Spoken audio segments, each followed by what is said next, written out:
Hey, everybody, and welcome to the Whiskey Dictionary. So tonight I am bringing back a fan favorite, Nick Taylor from Taylor & Taylor Whiskey Company. And we are here tonight to talk about the anCnoc Whiskey. the amount of times that I've practiced saying that properly. So, Nick, go ahead and introduce yourself. Tell people about yourself. What's up, man? It's awesome to be back on the show. I wish the only thing I wish that was different is that I was actually in the room with you, particularly with that new setup. It looks awesome, and I'm looking forward to when we can do this again when I can actually be there. But I'm Nick Taylor. I founded Taylor & Taylor Whiskey Co. We are a spirits education company and importer. We've started importing our own stuff, which is pretty exciting. But one of the brands we represent is anCnoc, which is in big letters up here, and it's one of the weirdest spellings in the industry.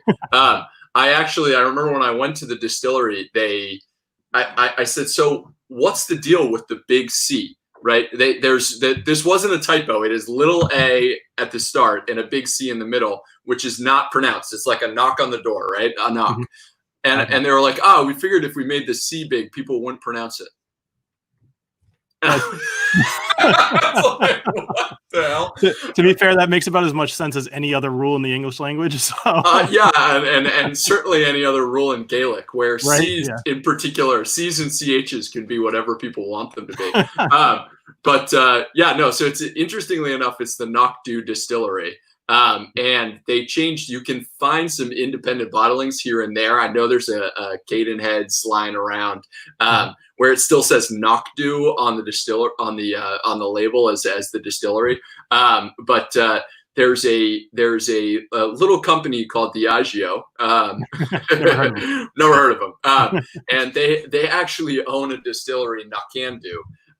And there was a legal dispute, and rather than getting into any trouble, Knockdo said, all right, we're just going to call our whiskey anCnoc. And basically Knockdo means Black Hill. The water source comes from a hilltop that's actually right behind the distillery. It because of the way the heather looks, it looks like it's sort of like a black-topped hill. And anCnoc in Gaelic just means a hill. So they literally just changed it from Black Hill to a hill. But that's enough on the name. It's hilarious. It's one of the best-selling whiskeys in Sweden because Sweden is basically like state-run liquor.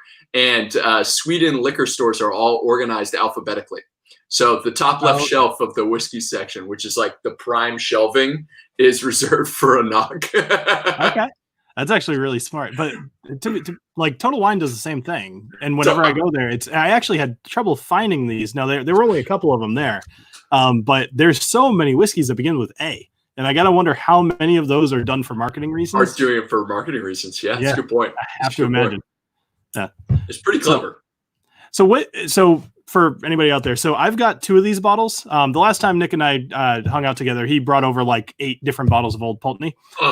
This time he was like, obviously we're not hanging out in person. He was like, hey, if you get your hands on the Cutter and either I think you said the 12 or the 18, but the 18's way better. That would be great. So of course I was like, oh sure, I'll go pick both those up. $200 later. Yeah. Oh man, I'm a proud owner. But yeah, I'm honestly, I was telling him it's been a while since I've treated myself to a nice Scotch, something that was over even 15 years. So 18's just barely cutting it. But I'm pretty excited to have something higher quality here. A lot of this, Yeah, I have 250 open bottles of Scotch in my. Oh, you beat me. and I've got 105. So. I never buy whiskey anymore. Right. Like if it's given to me or I have it for some kind of promotion or something that I'm doing, of course I keep it and I'll revisit it. But it takes a lot to get me to actually buy something these days. And so I totally feel you. I appreciate you going out and buying those. But it is kind of a nice feeling, right? You go out and you buy yourself a bottle. You're like, oh, I haven't done this in a while. You crack open a nice fresh one. It really was. I was driving home with a big smile. Actually, I even walked in the door and my wife was like, you look really happy. I was like, you know what? For a guy that just dropped 2 bones, I totally am. I feel pretty damn good. Yeah. I totally understand it. It is funny. A lot of the people. So I have a Discord channel that a lot of people chat in. We call it the Whiskcord. and it's just this chat program for anybody who's not, who's watching this that is not in there. You can find a link in the description. But when I came into there and I was just like, hey guys, look what I bought. Like I feel kind of bad. I spent whatever. They were like, that's like I spend that much every other week, every week, like that's nothing. There's some hardcore people in there. Actually, many of them in the chat right now. So. Many of them in the chat right now. And the challenge they have right now is it's just so much more difficult to share your whiskey. Like once you get a collection this big, the joy of having the whiskey is being able to share it with friends and people who can actually appreciate it. So when you're stuck with all your bottles and you're just like, well, I can either become a raging alcoholic or I can drink like this much of each one each night, Totally. Yeah. I'm glad you picked up the 18. I love the 12. I really do love the 12. It's about a third of the cost of the 18 though. And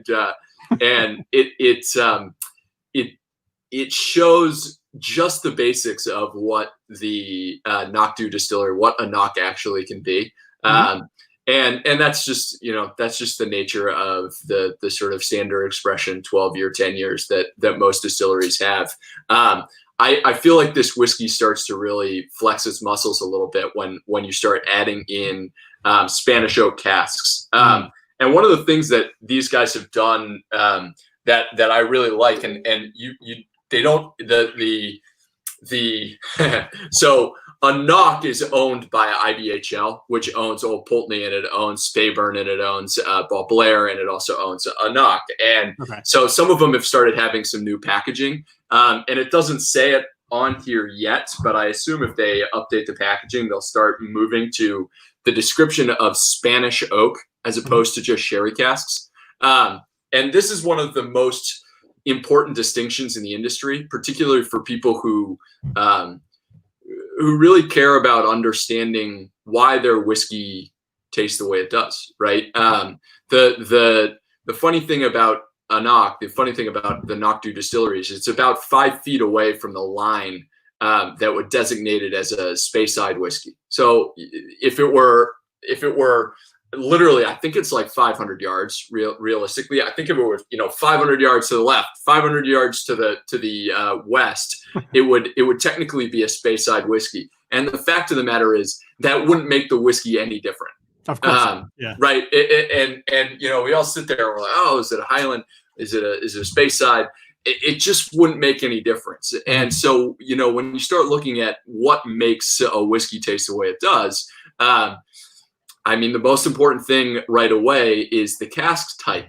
But whiskey is one of those things where things seem very simple on the surface, right? It's barley water and you have whiskey, right? And then you're like, oh, well, there's also all the oak aging. And then you find out, well, there are a bunch of different types of casks that used to hold different stuff. But then within that, you start to realize that actually not only did the casks hold different previous spirits, but they're made of different subspecies of oak. And so Spanish oak is a protected species of oak. It is a very, very expensive species of oak because it's a protected species. And a lot of the former sherry casks, a ton of sherry casks used to all be Spanish oak. And now most sherry casks are actually American oak that's been shipped over to Spain. They treat it with sherry so they can call it a sherry cask. But of course, it's not exactly the same. It's not as coarse. Actually, let me. Yeah, go ahead. I want to learn more about how, when you say they would treat it with sherry. Can you elaborate on what that actually like? Are they just shooting a fire hose of sherry at a board and calling it done? Like, is that... Exactly. Right now. Right. So. Up until the 80s, up until basically 1986, the sherry casks that were usually getting shipped to the Scots in Scotland from Spain were actually transport casks, because sherry is done in a Solera vatting, right? It's actually aged usually very often in these big vats. And so if it doesn't actually go through, if it goes through that Solera vatting process and then is actually shipped in cask to the US, which is what they used to do, then that cask is getting this sort of natural amount of sherry that is influencing the wood. And they used to use Spanish oak to do that. And then what happened was nobody drink sherry anymore, and things stopped being shipped in cask. But sherry cask Scotch, largely because of Macallan, became enormously popular. Right? It's like insanely popular, and so people want sherry cask, but they don't actually want the sherry. But people don't actually want the sherry. Yeah. So what was happening is your Spanish oak, there's a finite amount of wood that's allowed to be harvested each year in this tiny little triangle called Jerez, where these wood is actually harvested and used for making real sherry casks that are actually designed for aging sherry. There's a very finite amount of this oak, and so as the demand for sherry cask aged Scotch went up, the available wood did not increase at the same time. And so how do you get more sherry casks? Well, you ship American oak barrels over to the bodegas, and then you put sherry in the barrels, and then you dump the sherry down the drain, and then you sell the sherry butts, the sherry casks to the Scots for $5,000, or actually it's the last time I checked was a couple of years ago. It was, I believe it was 2,500 pounds per barrel. Whereas an American oak cask will cost them, an ex-bourbon barrel will cost these guys $100. And so you saw a lot of these sherry casks where it's just sherry seasoned or sherry treated. In fact, I believe the Macallan's new packaging, I actually can see it from here on my shelf, says sherry seasoned casks. They've actually changed the label because they've changed the wood type, and they've changed how they're actually treating the wood. So when we're looking for that what we think of that, like that Aberlour, that Glendronach, that classic old school Macallan flavors, those are really coming from Spanish oak, more important than even the sherry that's in there. Spanish oak, Quercus rhubarb, is a different subspecies. It has more tannin. It produces more of that dry, nutty fruit flavor that we like apricots and raisins, and that sort of that furfural, that dark chocolate note that we really love. That's coming from the Spanish oak. This says natural color on it, right? And you can see we have this nice, lovely sort of dark chestnut hinge, and when we taste it, you get to see that they really do have an incredible wood program at anCnoc, which is a big chunk of that. It's a big part that dictates to the quality, right, and how good the whiskey is going to taste. Are you ready to open it? Have I got you checked up? No, it's funny. I was sitting here. I was like, boy, this would be a good story to experience with a drink. But then I was also like, we haven't even gotten to the first drink, and I just learned a ton about Spanish oak. So that's awesome. So thank you. And I actually, like, this is why I love having you on the stream, because it's funny. I was sitting here thinking, I was like I don't even have to say anything. I just have to have interesting people on. Like, I could that could be the whole basis of this stream. So thank you. That's awesome. But yes, I am very ready for a drink. So let me go ahead and open this. I've actually never had this. I just bought it, as I mentioned, so I have not even cracked this one open yet. So there you go. I always love doing that right next to the microphone. Oh yeah, I know. Yeah, you see, you're a veteran. Oh, that smells really good. Even just, I love when you can smell it about a foot and a half away, right out of the bottle. So good. Yeah, I mean, if you want to get really geeky for a second, one of the guys who's been a longtime customer of mine when I worked in retail and has just sort of followed us along for a while, and has been attending some of the sort of we do these like whiskey classes that we've been doing just every Tuesday and Thursday, and he attends all of them, and he's a physicist, and I the other day there was a question about oxidation. And do one of the big questions is, after you open a bottle, does whiskey oxidize? And I said yes. And afterwards, he sort of, I gave the explanation. I said, yeah, I've had whiskey. If it gets this much left in the bottle, it gets flat. You really should transfer it to small. And I'm going through all the motions. And he emailed me after, and he said, I really hate to correct you, but whiskey doesn't oxidize. And I was like, are you sure? And we went in this back and forth, and what he ended up explaining to me was it actually evaporates in the bottle. And the reason that it matters how much headspace there is, right? So this is the headspace. Right. The reason it matters how much headspace there is because there's a certain point where there's too much pressure for there to be any more evaporation. And the things that are evaporating are all of those, what we would call like volatile compounds, all of the aromatics. So everything that smells really lovely is just evaporated right into this part of your bottle. So if your bottle gets halfway empty, there's all that extra space for all of your highly volatile compounds to evaporate permanently out of the whiskey. And that's why whiskey that's been open for a really long time can taste flat. Really, you're losing all of the fruit notes. On the flip side, when you open a new bottle that has lots of those like volatile, aromatic, really lovely flavors, you pop it open and you're like, oh, whoa, there it is. And that's exactly what's happening for you right now, which is delightful. Okay. That makes sense. Yeah. It is delightful. I told you I was going to get geeky. I'm sorry. I love it. I hope your audience can bear with me. I'm a little sad that all we have left to do is Ball Blair, I think, right? Or all we have left is Ball Blair, but that's Ball Blair is delightful. I could talk about it for a long time. So that's true. That was the first thing you ever offered me was some Ball Blair, actually. 95, I believe. Yeah. Was it the 90 or the 99? Okay. You had told me that it was one of your favorite Ball Blairs. So I might have given you so 90 was what was my favorite. They're both discontinued, which is just like, okay. So did they not make a 95? Because maybe I'm obviously, they don't make a 90. They don't make a 95, but they may have made a 95 single cask. And it depends how long ago. If we go back far enough, it could have been a 95. I will say that you offered it to me after you and I talked for a little bit, so you probably offered me the 90 since you liked it more. So, or you wanted me to leave, and so you were. Was it on the table at Julio's? What was it? Yeah, Julio's. Yeah, it was under the table at Julio's. It was the 90. I actually remember that. Oh, I always know to ask people. I was like, so what's in your bag? Yeah, I always ask what's under the table. Absolutely. Always ask, and always just say one of the other people at one of the other tables that told you to ask.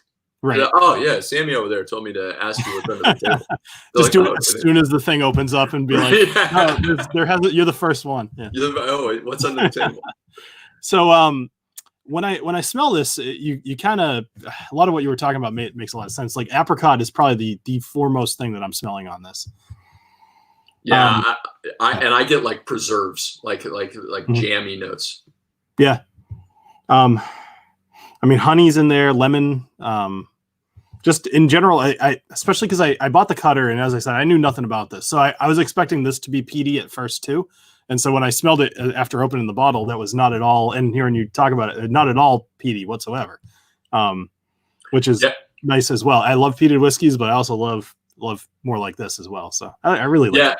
Yeah, so basically, anCnoc has two lines. They have their regular unpeated stuff, which is the 12, the 18, the 24, and then they have on the flip side, they have their peated whiskeys, which are limited edition releases, and it's always named after some tool or device for cutting peat. So cutters, flotters, rudders, they're all different old school devices for harvesting peat. And it's interesting because the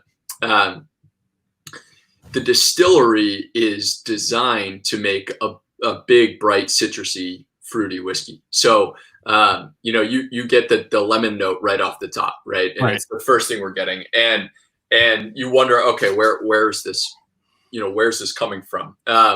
And with any distilled single malt, the still shape and size is going to dictate very much to what style whiskey you're going to get. And the very basic way of thinking about it is tall, narrow stills are going to give you lighter, fruitier, floral, aromatic whiskeys, and your shorter squat stills will give you those heavier, oily compounds.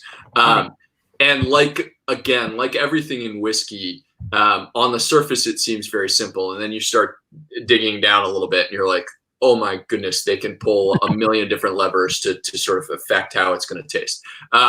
But anCnoc, not only is it a tall, narrow still, they also do a very, very long fermentation. And the yeast is probably the microorganisms that eat sugar and shit out alcohol are not a sexy thing to market. And so they're one of the least the fermentation process is one of the least appetizing and appealing things. And so it's never really emphasized. When you go to distilleries, they just walk by it. They say, oh yeah, we do 3 waters and then here's this. You can smell it. We make this really lovely beer and let's keep going. Right. And actually the fermentation sets the stage for the whole whiskey. And basically what's interesting about single malt is it's mostly ethanol and water, and it's a small percentage, about 2% of the rest of the liquid are what we call congeners. They're like all these things that aren't ethanol and water, and it's where all the flavor is. Let me interrupt. For the last time I had you on, I remember I didn't know what that was, and then you had explained it to me, which you should totally keep going. Do again. But then I remember I was reading some stuff, and I learned more than I could ever possibly want to know about them. And I ended up talking to Dr. Don, who went all into it, and that was pretty fun too. And, I love Dr. Don. Yeah, he's a great guy. I did this. It was a dinner that they did. It was during the whole. What do you call it? Like the whiskey weekend thing Julio does. But they did the whole week this time, and it was one of the first events, and they did this dinner at someplace I forget, in Westboro, and it was awesome. It was all Canadian whiskeys, so I mean it was only so good, but it was it was a fun time. And listen to that guy talk, man. He's a pro. Like you can tell, he knows everything about everything. PhDs. Whenever you have a second PhD, you know too much. Right? It's like, I'm bored, so I got a second PhD. He's an absolute genius. Yeah, the crazy thing about Canadian whiskey is the taxes are so unfriendly that we get all of the leavings. We get the worst of the Canadian whiskey here. If you have lot 40 cask strength from Canada, it's like drinking Stag Antique Collection. I mean, it's just ridiculously good. Well, that was they had some of that at the really. Yeah, and we all got to try it, and that was when I was like, oh, there actually is like some good whiskey coming out of there, because I've had this forever, like I've always kind of ripped on Canadian whiskeys, but a lot of it is because the stuff that we get here is not what they get up there. And so I there's Canadians that obviously watch the channel, and they're like stop ripping on Canadian whiskeys, and I'm like, well, send some good stuff down here and I'll stop ripping. Like if I'm drinking I can't even think of one right now, but I think the best one I have is the Gooderham and Worts something or other. And that's probably the best one I have, and it's fine. I own Masterson's and Whistlepig, which are the only Canadian whiskeys I have. I love that. I love that you said that. But so the Don special area of Canada called Vermont. The special area of Canada called Vermont. Right, exactly. No, Don so Don knows the yeast. I mean, he knows this stuff inside out. And as he would basically tell you, the flavors that are available to you become available during fermentation. And basically, the Scots do everything for efficiency. And so from a converting sugar to alcohol standpoint, it's done after 48 hours. So why do these guys do 70, 80, 100-hour fermentations, right? Why do they do these extra long fermentations? And the obvious answer is because it's where it's the starting point. It's like if you're a painter and you have your palette that you're going to paint from, but imagine you can only go and get paints once, right? And that's fermentation. You get the paints that you're going to be allowed to play with for the rest of the process during fermentation. And if you do a very, very long fermentation, you produce a lot of esters, and you produce a lot of compounds that will oxidize and create these really lovely fruit notes. And then on top of it, they have this nice tall still. They're getting lots and lots of reflux. So all the big, heavy, oily compounds, all the butanols, it's not getting through. And so you're getting this very naturally aromatic and fruity and bright whiskey. And if you had bought the 12-year, you would have been like, whoa, this is like an orange citrus bomb. You know, it's just all citrus, citrus, citrus.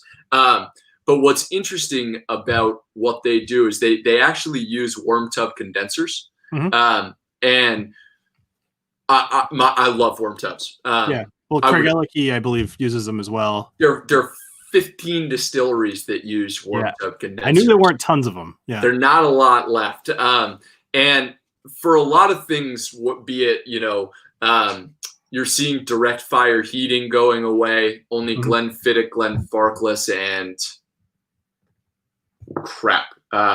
one other distillery still use direct fire. A lot of these things are all about consistency, and shell and tube, the sort of modern condenser, creates a more consistent product. And so, you know, if you're trying to recreate Glenlivet 12 a million times in a row, you know, Glenlivet get a bottle of Glenlivet gets purchased in the world every 4 seconds. Right? I'm not surprised. I would be interested to know what Johnny Walker's metric on that was, like the same equivalent. Just, I know it's like, you know, one of the most selling whiskeys in the world. I'd be curious to know what the top is. I think Glenlivet just passed the 1 million 9-liter cases a year point, and Johnny Walker's 20 million. So we can do the math. 20 times as many bottles. So every 4 seconds, 20 bottles are getting consumed of Johnny Walker. So basically every 0.2 seconds. every second, 5 bottles of Johnny are purchased. Right? Okay, that's insane. And so many of them are red, and that's so sad. And it's so sad. I know. Unless it's like, if you ever get a chance to taste like 1930s Johnny Red, it's crazy. It's a different experience. So Matt, I believe Matt's in the chat. He's from the Whiskey Crusaders. Last night I was drinking with him as well, and he was drinking, I think it was in 1984 or 83. It was somewhere in the 80s, and he was talking about how it's actually, you know, pretty good. And I'm like, well, I got the 2020, you know. I got the 2020, and I'm I'm really mad about it. Yeah. No, I mean, if you're gonna drink Johnny Red, I don't know why you don't just drink Monkey Shoulder. It's the same price, and it's a pure malt, right? It's just 3 whiskeys. But the interesting thing about the worm tub is it's a fraction as much copper contact. And the main thing that copper does is pull sulfur out. And, you know, Jim Murray, basically, he said, we're having this terrible moment in whiskey history when all these casks are sulfured and it's the end of the world. And in some ways he was drawing attention to something that was important, which was like, don't clean whiskey barrels with sulfur candles, which makes sense to me. But at the same time, there are like 30 different sulfur compounds that are in whiskey, and some of them are important, and some of them give whiskey body. And what I mean by body and weight is it gives it texture, it gives it viscosity, right? It gives it that lovely mouthfeel. We can't taste anything. We can taste sweet, sour, bitter, salty, umami. The reason we put it in our mouth, other than to you know, get inebriated, is we want to actually feel how it reacts on our palate, right? We want that snap, crackle, pop, that like really delightful experience of the whiskey tingling all the way down and warming our souls, right? And a lot of that comes from the texture. You're speaking the right language for everybody. I am. Yeah, these guys know what I'm talking about, right? If you're in here, you know what I mean. And we get that from the texture, and sulfur can be a really important part of that. And that, I mean, you don't want too much of. One of the big happy accidents is that they use copper to begin with, and they used it because it's an efficient conductor of heat 200 years ago. They use it because as it turns out, the byproduct of copper and sulfur is copper sulfate. So when you distill in copper, you're actually removing sulfur. That if you ever go to a distillery, when you went to the distillery and they should spirit safe, and you see that like blue rust coming out, and you're like, why don't they clean this shit? That's actually copper sulfate. That's a good thing. Mhm. That's actually them pulling sulfur out. But if you condense with worm tubs, you have 1/20th as much copper contact in the condenser as shell. And as a result, you're leaving a lot of that body in there. And so what's really interesting about anCnoc is they do all of this stuff to make this very fruity, light, they this long fermentation, these big tall stills, you get all this lovely fruity notes, but then they use worm tub condensers. And as a result, it can handle a sherry cask.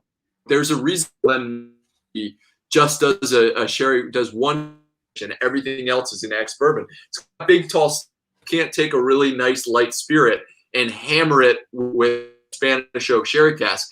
It'll end up being like soda. And so by using the worm tubs, it actually allows anCnoc to make a really lovely sherry cask finish while it's a further maturation whiskey. So sorry, I should say this is 16 years in ex-bourbon, and then it's transferred into first fill Spanish oak sherry cask for 2 years. Okay. And that's why the reason it can handle that time in the Spanish oak is largely because they have these worm tubs. Now, see, I was under the well, actually, I should pause myself for a second because I'm dying to take a sip of this. I've been waiting. But that's totally. Hold on. So cheers. Like, please, Nick, shut up. Let me drink. No, not because I so. But cheers, guys. Okay, worth it. Oh my god, that's so good. Happy, feeling good. Oh, good. I love when the finish is just equally as pleasant. Like there's so many whiskeys where you taste it and it's like, oh, that's good. That kind of burnt. It's smooth finish. It's tasty the whole time. It's just fruit all day. Oh, that's really good. All right, good job. All right. Take. All right, I want you to take one more sip. Yeah. But after you swallow the whiskey, keep your mouth closed and exhale through your nose. Okay.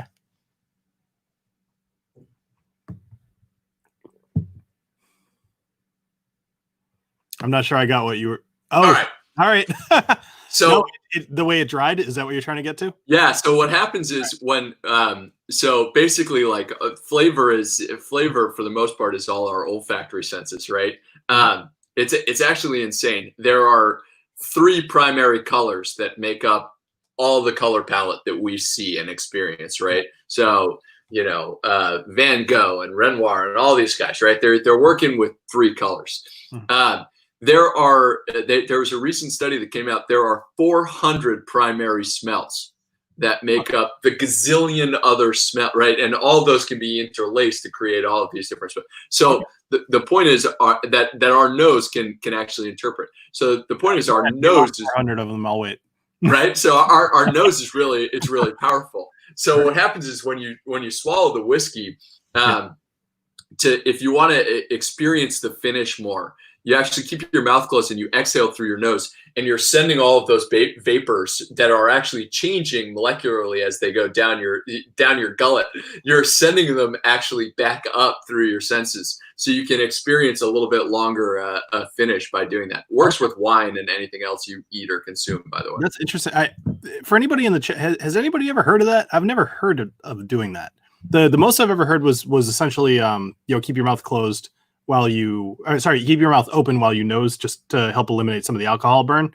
But I've never heard about kind of exhaling after to elongate the finish. That's an interesting one. So your saliva has enzymes that start breaking things down. So literally as it's on your palate, it's changing. And so you're swallowing it, it's still changing. And it's getting further and further away from your olfactory glands. So if you keep your mouth shut and then you exhale through your nose after you swallow the whiskey, you're essentially just extending the experience because you're sending all of that finish back up into your olfactory senses. Ooh, I cannot wait to share this with people. And that kills me because I feel that way and I don't know when that will be. We had some people over, actually. They probably left while you and I were starting the stream. And the whole time I'm just like, I want to offer them whiskey and I can't because like they're wearing masks and I'm just like, come on. And then like a week ago, I had a bunch of the guys in the neighborhood over. I set up a fire and I was just like, all right, everybody just big circle around the fire. And everybody brought their own beers, and I had a bottle of whiskey, and a few other people did too. And I was just like, I want to share whiskey with you all. Let's just go in. But yeah, man, I just gotta wait. It sucks. This sucks, man. It sucks. It totally sucks. When I'm doing our classes and I'm having fun and I'm talking and people are in the Zoom and you can see everybody and you're sitting there, and I'll get an email after somebody will say, it was such a great class, but I just wish I was drinking what was in your glass, and I'm like, you have no idea how much I wish that. Yeah, it's brutal. It's got to be tough. So actually, just because we're on the topic a little bit, and then we'll kind of get back into some other whiskey stuff. So, you and I were talking. So your business was doing classes in person and yes. dealing with like, you invited me out to this lunch, which was fantastic, by the way, where I met the master distiller of Old Pulteney, and they did a food pairing with the whiskeys and everything. It was all the new Old Pulteney age statement line, including the Huddart and a couple of other things, I think. But anyway, so we did all that, and that's the kind of thing that you were doing. So then when coronavirus hit, you had to completely change your entire business model in about 3 days yes. to keep going, because you only just started your business very recently too. So, I mean, obviously we all can understand how that must be a challenge. So what did you what do we do? Yeah, I mean, there's a lot of people here who just love everything whiskey, and somebody like yourself who's actually living whiskey and being the way that you are, I think it'd be interesting to hear about. So yeah, I guess so. For me personally, when I started getting into whiskey, I mean, to go back to the very, very beginning, that just everything that motivates me to be in this industry, that when I first started getting into whiskey and I was reading about the history and all of these distilleries that have been around forever, I felt this incredible joy and sort of connected experience with people of the past. One of my favorite things I ever drank was there was a Gordon and Macphail 1937 50-year-old that I got to drink, and I actually got to pour it at a tasting it when I worked at Gordon's years ago. And I wrote an email sort of promoting this event, and I just said, by the way, when people laid down Gordon and Macphail, what was going on in 1937, and I just a bunch of lists. The only one I can remember from the list, which is really embarrassing, is that's the year that spam, like real spam, was created. So basically, and there's this feeling of like shared experience, and I love that. And then I started buying whiskey. Yeah, and it's a nightmare. It's hard to buy whiskey out there, man, and buy stuff that you like, particularly Scotch. Because Scotch isn't like bourbon. Bourbon is so restricted. There's only so many ways that they can manipulate it. They're only like bourbon can be wonderful and it can have incredible depth of flavor. But like if I'm trying to get if this book represents everything that bourbon can be. After 3 pages, you've got all the flavors. The rest of the book is Scotch, right? And so when you're trying to buy Scotch, it's incredibly difficult. And I started buying Scotch based on regions. Mm-hmm. And I ended up buying a whiskey that I hated, and I almost never drank whiskey again. Oh my gosh. Because I spent $100 on a bottle and it sucked. And I will not tell you what bottle it was. Okay, fine. It was oh God, I'm going to piss so many people off right now. I won't say which one, but it was a Down. Whatever it was, you're excused. I was new. It was a Dalmore, and I did not like it. No, actually, there's a lot of people who are anti-Dalmore in the audience. So, yeah, I am the you know what? I'll get in trouble if I go too far down this. That's all right. Give me a couple more whiskeys, and then I'll tell you everything I feel about that particular distillery. Yeah. But we could do that for another episode, actually. Yeah, I know, right? And I have the Portwood finish and the 12, and I'd be happy to buy a couple more. So, so for me, I just I almost stopped drinking whiskey, and then I stumbled upon Glendronach 15 year, and I was back into sherry casks, and I was back into whiskey, and I was trying to figure out why the hell do I like this one and not this one. And I tried to look it up, and there's so much information that is there's so much information about whiskey that's misinformation and misleading, and it's devastating to the industry. And so for me, I wanted to search out and seek out what makes whiskey taste the way it is, and beyond that, like, what historical events affected whiskey, right? Like the 1938 Act, where all bourbon has to be aged in new oak, changed the whiskey we drink today dramatically, because there's a million bourbon barrels available. So 90% of all Scotch is aged in ex-bourbon, not because of the flavor, but because it's because of the price, right? Because it's available. It's good oak that's available and always going to be available. Right. When I first started getting into whiskey, that was, we're learning about whiskey and educating people about whiskey. That was one of the things I was a little shocked. I was like, what did Scotch do before bourbon? What did Scotch do before bourbon? Exactly. Right. Somebody asked me what expression it was. It was the 18. I don't like the 18. I'm sorry for anybody who's out there. I do actually enjoy the cigar malt. So if anybody's like, well, what about the cigar? Have you tried I gotta imagine you've tried King Alexander. Yeah, it doesn't do it for me. I had all of them at a tasting, kind of back to back. Like they started at the 12 and went all the way up to the King Alexander. I remember actually feeling very similar about the 18. I enjoyed the King Alexander though, but it's always really hard to know what something is when like, all right, this is their top of the line one. It's like $300 something or whatever. And then you try it and you're like, that's really good. But you wonder how much of that is mental, And the scope of it, right? If you taste something where, if you taste the 12, the 18, the whatever, it tastes better and better and better. But where did you start? So anyway, the long and the short of it is, I started really exploring why whiskey tastes the way it does, and I was really I was really into it, and I was really into trying to teach people and share people, and I started doing it, of course, in person, and now we can't do it in person. So what we've been doing is we've been doing videos and educational content on whiskey and other things that are adjacent to whiskey, cocktails, things like that. But we've been doing a series of classes which are completely free, which we do on Zoom, where it's usually a series. So the series that we're in the middle of right now is Whiskey Basics. We started with introduction to whiskey. Then we did history of whiskey, 1405 to 2020. I did the history of whiskey, 600 years of whiskey history. I did it in an hour, which I'm sure you can't imagine how I could do that, because I'm the most talkative person you've ever had on your show.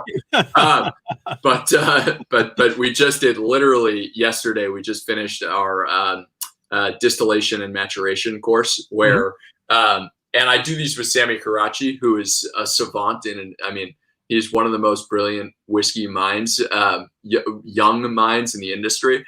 And next week we're doing a bourbon seminar called "Who's Your Pappy?"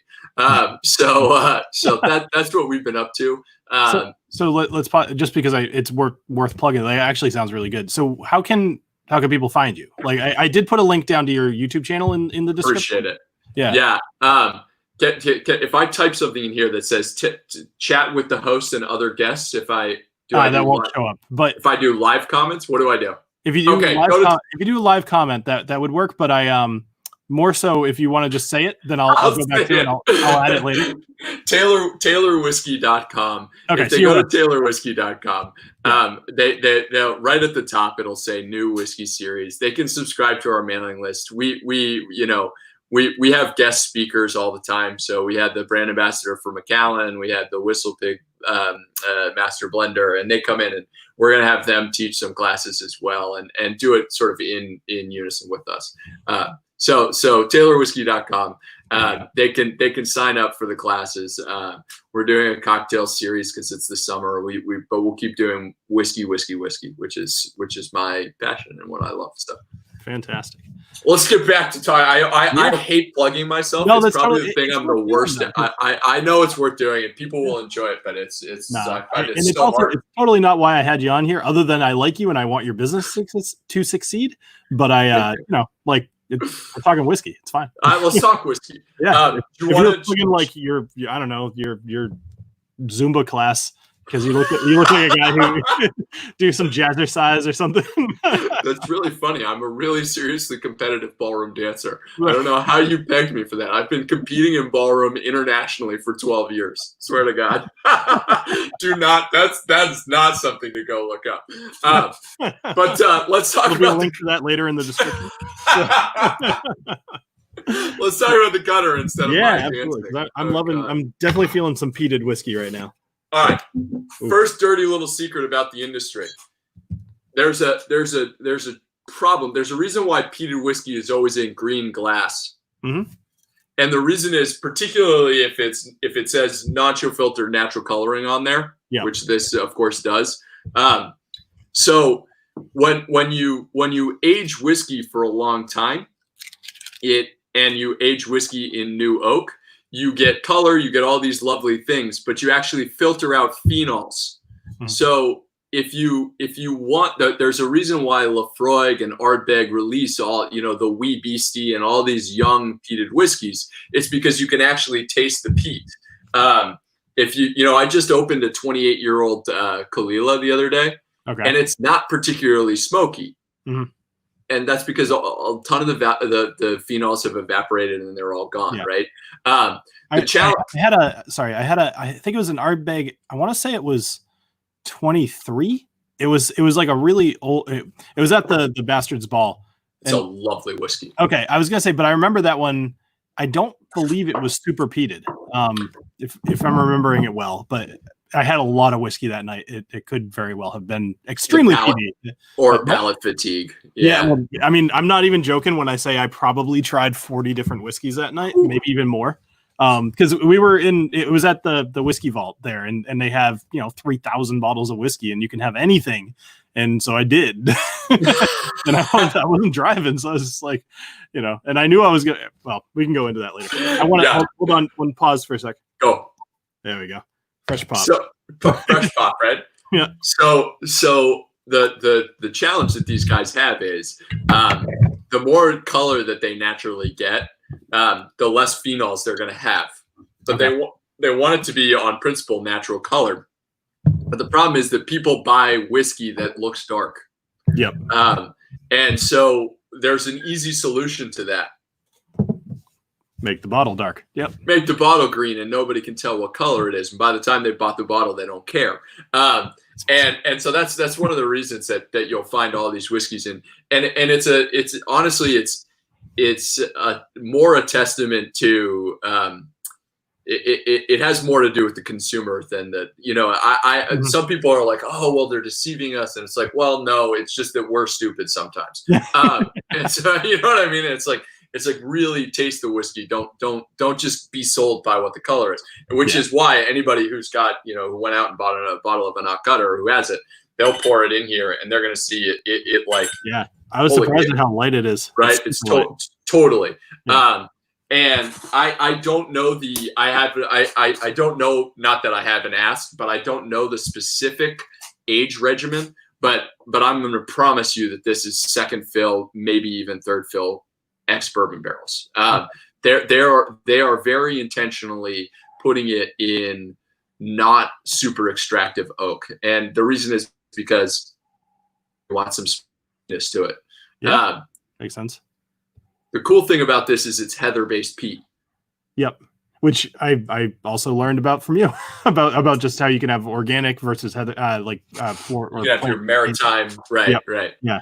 So when you open this, you nose it and you immediately say, "Holy cow, this is like it's smoky." But when I get past that smokiness, there's like a real florality, like sandalwood, all kinds of these, and none of that sort of salty, oceany, swamp monstery flavors. The other thing, I know people have had a few whiskeys, and I hate getting overly geeky once people start to sort of enjoy themselves and they don't want to try to focus on the weird science.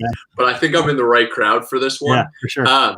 Cut points. So when you're distilling, right, the first stuff that comes off the still is the methanol and all of these things that are nasty.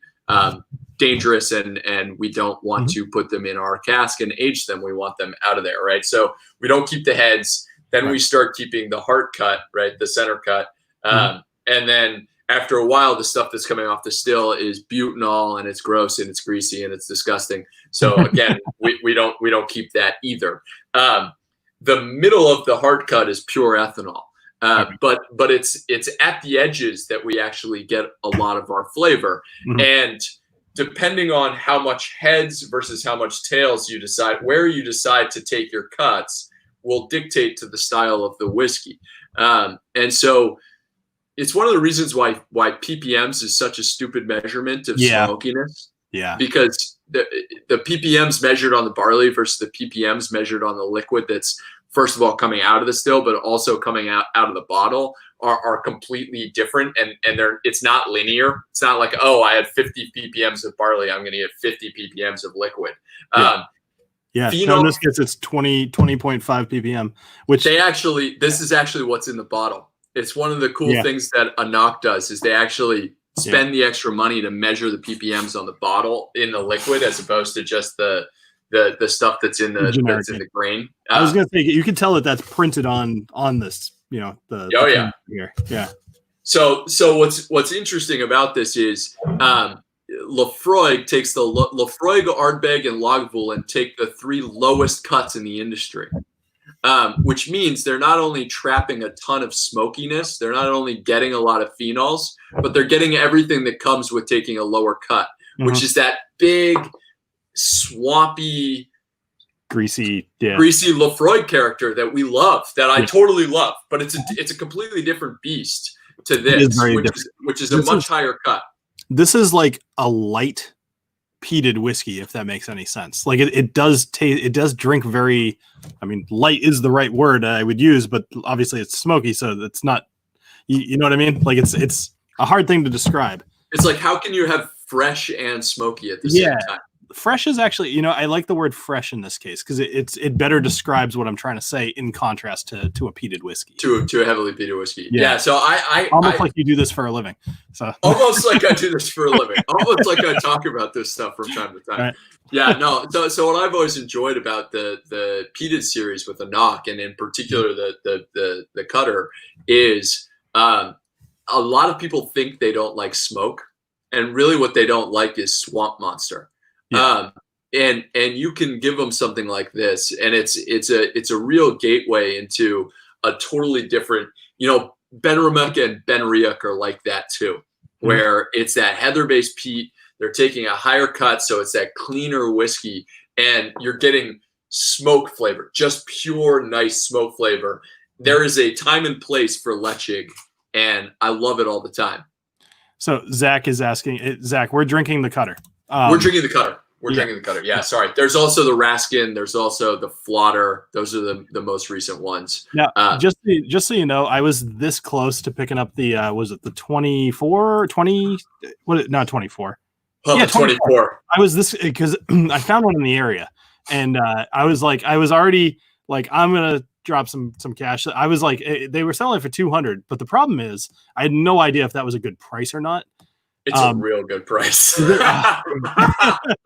it's an amazing whiskey. Yeah, I was super close to picking that one. I would have had to drive a little further, but I'm stuck at home with the kids and the wife, so I was like, I could get out of the house for a little bit.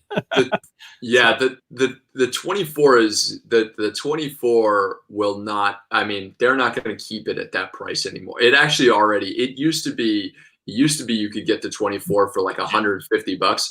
But seriously, if you compare it to 25-year-olds that are $800, $700, something like that, you have a 24 that's 200 bones, and it's just Well, to be honest, that was actually what the deciding factor was. It wasn't that I was like, okay, I'll drop $200 on this, but I started thinking, what 24-year-old whiskey do I know that's only $200? Maybe this isn't all that good. Which is a crappy way to think about it, because it's like they're doing me a favor by not charging me an arm and a leg for 24 years, but that convinced me not to buy it because I assumed it was not as good. That is a you're speaking the language that the distilleries fear, and it drives prices up. Yeah, I know, and well, that's what I realize. I'm the problem. Like, it's price association, right? We see something that's really expensive, we assume it's really good, and it's we try not to do that, but it's very very hard to. That's why I like blind tastings. The next time we do this, Bill, I'm just going to send you blind samples. I'm going to say, what do you think about that? That would be awesome. Then I'm going to reveal what it is. I'll do that with you in a month if you'll have me back. We do it totally. I've been thinking about doing kind of like a brand new format for the live streams, because I want to stream every Friday. Which means I want ideas to keep everything fresh. So I'm thinking about doing, a couple of different things, and every month I'm going to have some form of guest on. So yeah, absolutely, I'll have you on again. I mean, I would do it anyway, but well, you could always have Sammy on. Sammy knows more about whiskey than I do, and he's he also doesn't know it, but yet he's a super taster. So there are certain people who have like much more sensitive just systems, and oh my goodness, he's really fun. He's one of my favorite people in the world to work with. That's why we hired him. Yeah, that's awesome. No, so does he not just? You said he was an ambassador, or he still is? He was the Massachusetts and the North. I think he covered a big chunk of the Northeast. Brand ambassador for Macallan and Highland Park. So he was with Edrington. But before that, he was a serious bartender, and he has a background in food science. So he just like all about it. He's all about oh God. He's gotten me into cocktails, and I know we got real diehard whiskey people in here, and he's convinced me to mix like $300 bottles of scotch. Yeah. You gotta really I was the most skeptical cocktail person ever, and he like, so anybody who can do that has talent. Anybody who can get me to not just drink my stuff neat has got that makes it does make a lot of sense. And I've tried making Manhattans with like nicer stuff. I do bourbon, or I'll do rye on a Manhattan, and I've tried nicer stuff, and it does make a nicer cocktail. But there's definitely that part of me that's like, would I have enjoyed this more neat? Maybe not. I was in the mood for Manhattan, so why not have a really good one? Like I said, I've got 100 bottles of whiskey open. I might as well use them. So yeah, his big thing is always like with mixing vintage spirits. He usually doesn't recommend you mix vintage whiskeys, but things like if you get like a 1960s Gordon's gin, like don't drink it neat. That was never the purpose. You know what I mean? Like why would you drink that? Like find somebody who really knows what they're doing and have a Vesper or some delightful cocktail. Anyway, this is not a cocktail. This is not a cocktail show. I don't want to get into it could grow into something like that at some point. So just for everybody in the chat, if you guys have any random just anything whiskey questions, my guess is that Nickel has some opinion about it. He fields questions from professionals all day. So or anything. We can go international whiskeys, where the industry is going, the history of whiskey. The really funny thing is my computer, I don't have a computer stand. I don't have it mounted on any. This is not. It's actually on whiskey books right now. It's literally on top of 9 whiskey books. I've managed to go now to almost 100 distilleries, whiskey distilleries, which I'm pretty proud of. I've been to every whiskey distillery in Japan. Wow. Okay. Which that's only like 15? Okay. I was gonna say, I know it wasn't a lot, but they're building more of them, I believe, right? Yes. I mean, everywhere is, of course, but no, it's actually crazy. It's funny you mentioned the book thing while we're waiting for a couple questions to come in. So I was watching this video of all things, like tripods the other day, and this guy was talking about using a gorilla pod, but like all of the accommodations, he was like, I've stacked camp chairs and then like tied it, connected it to the side of the camp chair and like balance. And I'm just like, man, that's speaking to me. Like the weird crap that I've rigged up to have a camera facing me is totally liking it. All right. So what do we got? So what's the state of the tariffs? This is a good question. That's an amazing. Continue. Yeah. Good question, Zach. I love that question. So it's really interesting because a bunch of the companies, particularly the big companies, immediately took price increases. So Diageo, you saw Kleinleach go up to $100 a bottle overnight. It was heartbreaking because Kleinleach is one of my favorite distilleries, and the 14 is just like a go-to dram for me. But we saw a bunch of the different companies, the big companies in particular, immediately took price increases. But a bunch didn't because for the most part, one sort of sneaky thing about the industry is big importers for big Scotch companies, they have 7 or 8 months worth of products in-house. And what you might have noticed is you haven't seen a lot of, I have not seen a lot of new expressions. I think there are a lot of companies that are playing a game of wait and see. The tariffs are a great excuse to raise prices. But I swear, I think some of these companies are watching to see what is going to happen with the election in November, and then are going to make decisions based on who's in office. Additionally, it's a political question.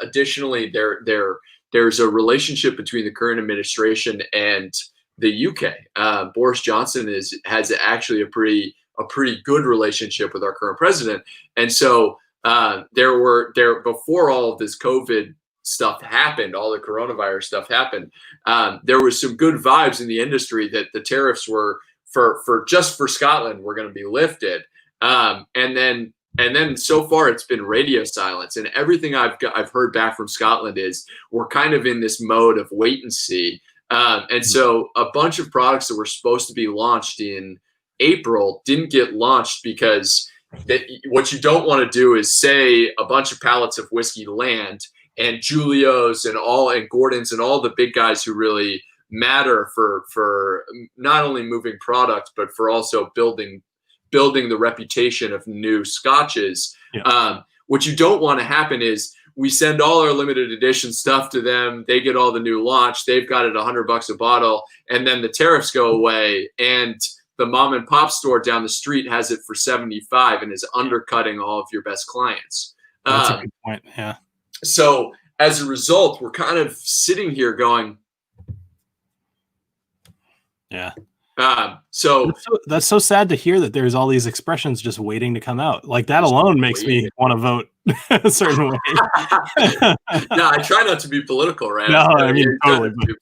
And you don't know, you have no idea whether a new administration would continue the tariffs or use it as an excuse to sort of spur new trade to go. The point is that there's just so much uncertainty. And there's a lot of big risk for things like launching new products. So for the most part, what's happened is you've seen actually, so this is a little economic, but most big companies' fiscal year ends in March or June. Right. And it does not end at the end of the calendar year because too much happens in the whiskey industry in OND and then following up in January and February, right? That's like peak season. So you don't want these big drastic price changes. So a lot of these guys took their usual price increase without taking a margin increase. And I think what you'll see is if the tariffs go away, they're just going to say, yeah, we're not bringing the prices back down because the Scots like high prices, and if people keep buying, they'll keep selling them there. Well, everybody assumed that was what was going to happen, even if the tariffs dropped immediately. They were like, "Well, prices are already higher. Who's going to lower prices?" So, right.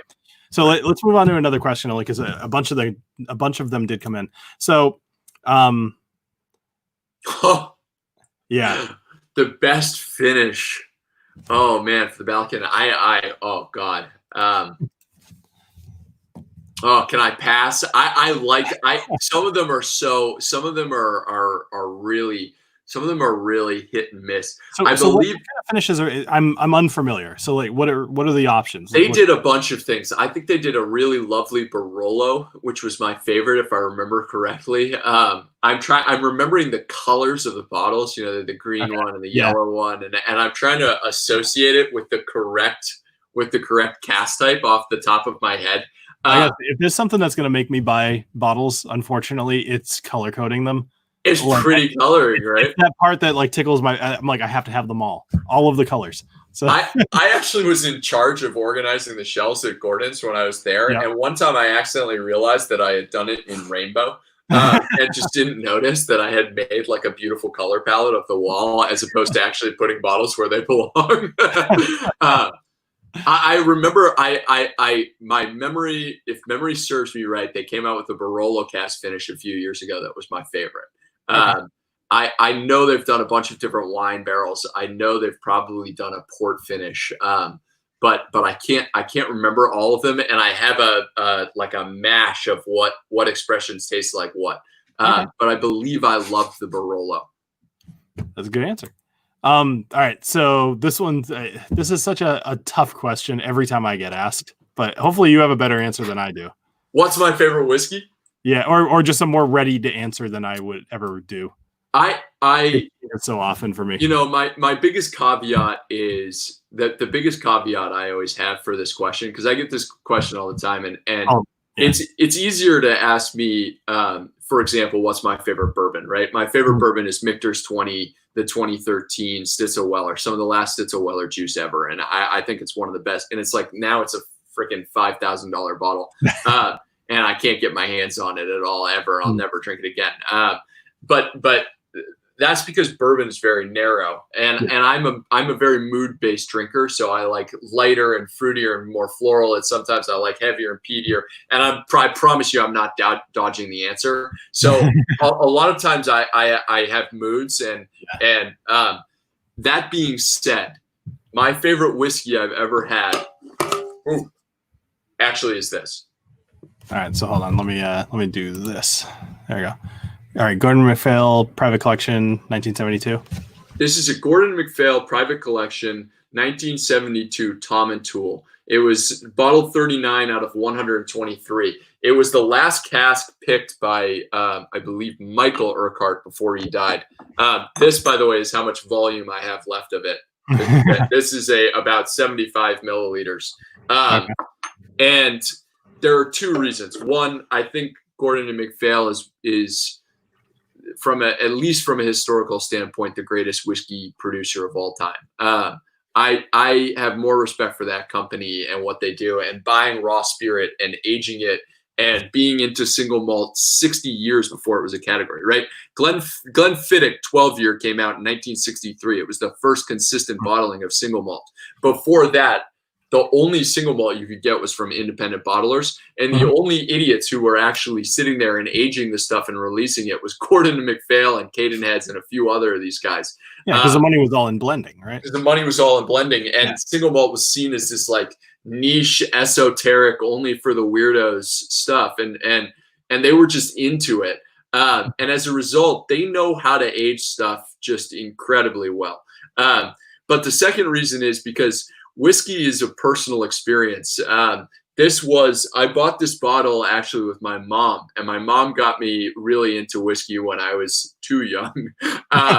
And I had decided I wanted to go to Scotland and go to a bunch of distilleries. I hitchhiked and went to 40 different distilleries in 30 days. And my mom actually met me to drive around part of the Highlands with me for a few days. And we stopped in Elgin at the Gordon and Macphail original grocer. And I had called them and said, hey, I see all of these options you have for whiskey tastings. I want something. They had a thing that said, if you want something different, email us. And I emailed them and I said, I'm here with my mom. We've been drinking scotch together. I love this stuff. And I don't want these tastings. I want the whiskeys that your guys working at the shop think are the best 6 whiskeys. And I don't care what I pay for it. Yeah. And that was what I said. And they poured 6 of the most ridiculous freaking whiskeys I've ever had. 1964 Glenbergie, 1972 Tom and Tool, a 13-year-old first fill sherry cask Glen Turret that was out of this world good, like the best sherry bomb I've ever had. But they poured me this 1972 Tom and Tool, and it was my mom and I bought a bottle of it, and we just said, holy cow. And it was, whiskey is experiential. There's a reason why we save whiskeys that we love, that we spent a lot of money on. There's reasons why we chase down old bottlings that we had at a certain experience. And so I had this at sort of the peak moment in the burgeoning whiskey life that I had. And I had it with someone who I love dearly. And then hilariously, I actually, it was one of the first bottles I opened with my partner, my girlfriend right now, and drank together with her. And so it is a beautiful tasting 40-year-old Tomatul. It's no joke. It's not like the whiskey in and of itself is amazing. But the experiences associated with it are also incredible for me. Mm-hmm. That being said, Tomatul is far from my favorite distillery. That was my favorite whiskey ever. My favorite distillery is probably Clynelish. Okay. And it's the waxiness. Whiskey's all about texture for me. So I'm a Mortlach fanatic. I'm a Clynelish head. I love the whiskeys that I rep: Ballblair, Old Pulteney, anCnoc, Speyburn, because 3 out of 4 of them use worm tubs, and so you get these big, viscous, heavy, very, very texturous whiskeys.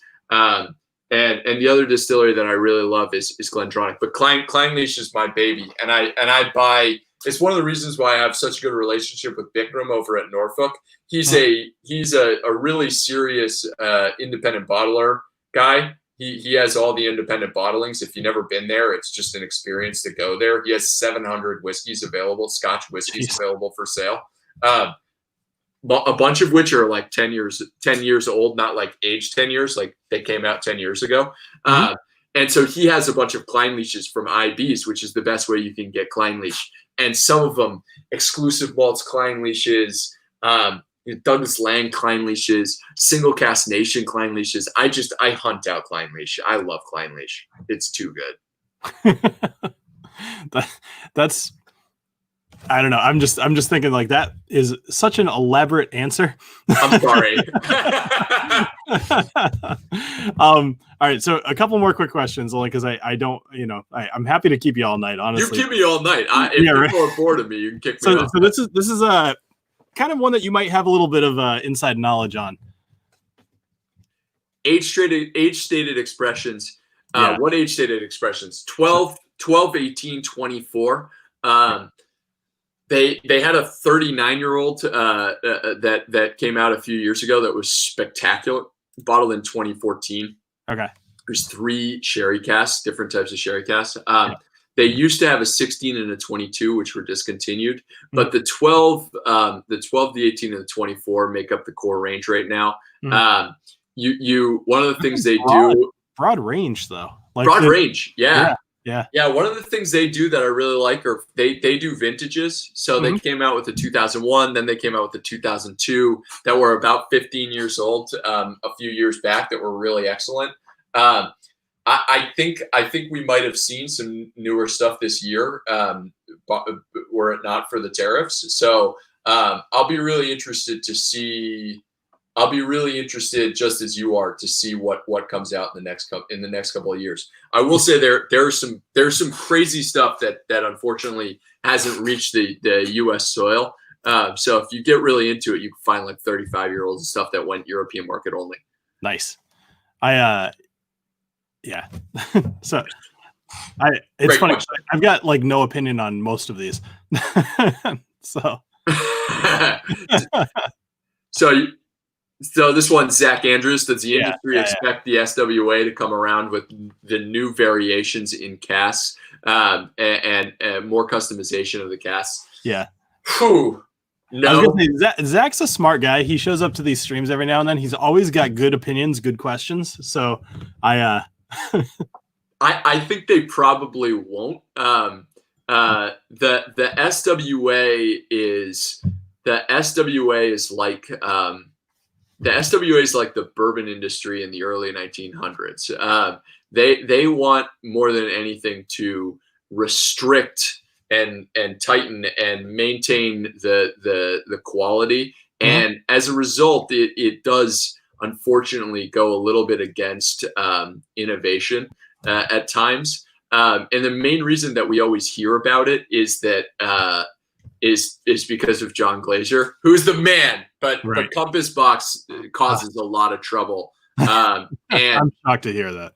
And they make such a stink about it that like I even imagine that the egos at the SWA would not be able to handle changing, because it's just like he's made fun of them so much and won so much free publicity because of the SWA being that the old man in the room that doesn't want to change. So I just got to point out, Sipper Social Club really likes you. He likes this guy. I really like you, Sipper Social Club. I'm going to find you on Facebook. Yeah. So let's see. We got, I'm just seeing if anybody else has any other questions. Otherwise, I got to say, I'm enjoying this cutter quite a bit. I love the cutter. Yeah, it's you know what I like about it is, so it does kind of remind me a little bit of, I'm not sure which Ardbeg I'm thinking of. Maybe the anCnoc, something a little lighter. But yeah, it's more just, I mean, Ardbeg is probably some of my favorite peated whiskeys just in general. Like all of them. So although the drum and the grooves was a little bit of a miss for me. I actually haven't tried the drum yet. But a lot of people, I know that was a bit of a miss for them too. So I probably won't seek it out. I haven't tried the Wee Beastie yet. But a lot of my fellow whiskey tubers have already jumped on that bandwagon. So I'll probably skip that one, even though I love it. What was that? Just bought the Beastie. You just bought it? Have you tried it yet?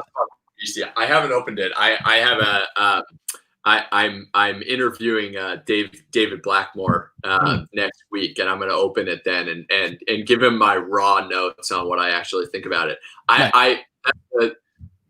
Glenmorangie and Ardbeg are two of my favorite whiskeys, actually, and if people want to get real feisty, they can ask me questions about like what's my favorite Islay distillery, what's my favorite peated distillery. We can get into some fights. I'm with you, Ardbeg. One question that I really like to ask guests all the time, which I'll throw right to you, Bill, is if the whiskey apocalypse happened tomorrow, and this is for everyone in here, if the whiskey apocalypse hit tomorrow and you were the king of whiskey and you got to decide what 5 distilleries in the world were saved, everyone else is going to burn down. Okay. What 5 distilleries do you save? And I love asking this question because I think a lot of people insist that you need an Islay distillery. I'm one of them, and then it becomes, well, which one do you keep, right? Yep, I have a couple of ideas here. I'm gonna write a couple of these down. You know, while I'm doing this, let me put this up. Question. Yeah, give me another question. Yeah. So this is from Wheels. Wheels is awesome, but he's got a question about Old Pulteney. What thoughts about the Clipper from Old Pulteney? I like the Navigator a lot better. I thought the Clipper was too light. Navigator was in first fill ex bourbon and first fill Spanish oak sherry casks, and it was blended together and married together. And I thought they really showcased. Old Pulteney well. Whereas I don't actually know the casking regimen of the Clipper. It predates me. It came out in 2014, and I wasn't working with Old Pulteney yet at the time. But I had it.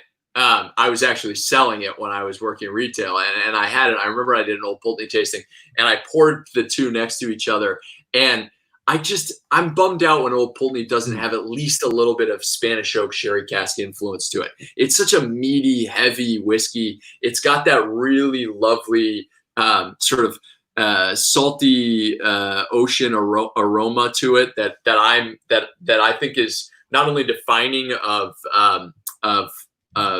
Old Pulteney, but very defining of Scotland. I love Speyside, I love Highland distilleries, but there's something about coastal whiskeys, whether it's Islay, whether it's Oban, whether it's Leche, whether it's Talisker, whether it's any of these guys that hang out right on the seaside that really evoke being there. For all of you who've been to Scotland, you probably know what I'm talking about. When you walk the coast of Scotland, you feel alive. Like if you don't feel alive on the coast of Scotland, you're already dead. That's what I would say, because there's just something about that. And I love that about Old Pulteney, but I think it really shines when it has some sherry cask influence. If you haven't had the new 15 or the new 18 or the new Huddart, they're all 100% worth trying. Particularly the 18, where you really start to see some of that Spanish oak influence really start to shine, and you're like, wow, this is a versatile distillery. I gotta say that 18 was one of the fastest bottles I've ever gone through, and I was trying not to. Like I was saving that to share with so many people, and every time that I was like, "You got to get here now." yeah. Come over today. Hurry up. So I've been able to get four distilleries so far, and I know I can come up with a fifth one. It's funny, the logical part of my brain, the part that makes me an engineer, is like, well, maybe Jack Daniel's should be one of them because they provide so many barrels to all of the other distilleries. And like I'm trying to think not like practical and more just like which things are the best, that I want to taste all the time forever. So give me before I start sharing my thought, because I don't want to shape how you think about it, because I've thought about this question for years. So I'm going to give you the four that I came up with, and actually you're going to like one of these answers, and I'm personally happy that we kind of agree on this. So my first answer actually is because we were talking about it. These are actually not in any order. Ardbeg is in there. Bruichladdich in there as well. Buffalo Trace, because so many good options, right? And then Klein Leash as well. So the fifth one, there were, once you get down to that fifth option, knowing that's the one that you have to choose, there's a lot of options in there. And McKellen was in there, but not really. I kind of like they are going to be stricken. Like I'm not going to choose them, but they were one of the options. Highland Park was briefly an option, and I just scratched that one too. Glenmorangie was an option. That one's still kind of an option. And then I started thinking about Redbreast. I'm just all over the place. And I was like, Yamazaki, not Yamazaki. Geez. What am I thinking? No, Yamazaki is so great. Yamazaki. Yeah, Yamazaki. That was in there. And then I actually think that would probably, without thinking too long about this, that would probably take the fifth spot. I'm switching over to live comments. Has anybody shot in some of their are there anybody who's sitting there saying it has to be? Josh put Springbank, Middleton, Buffalo Trace, Hiram Walker, and Bruichladdich.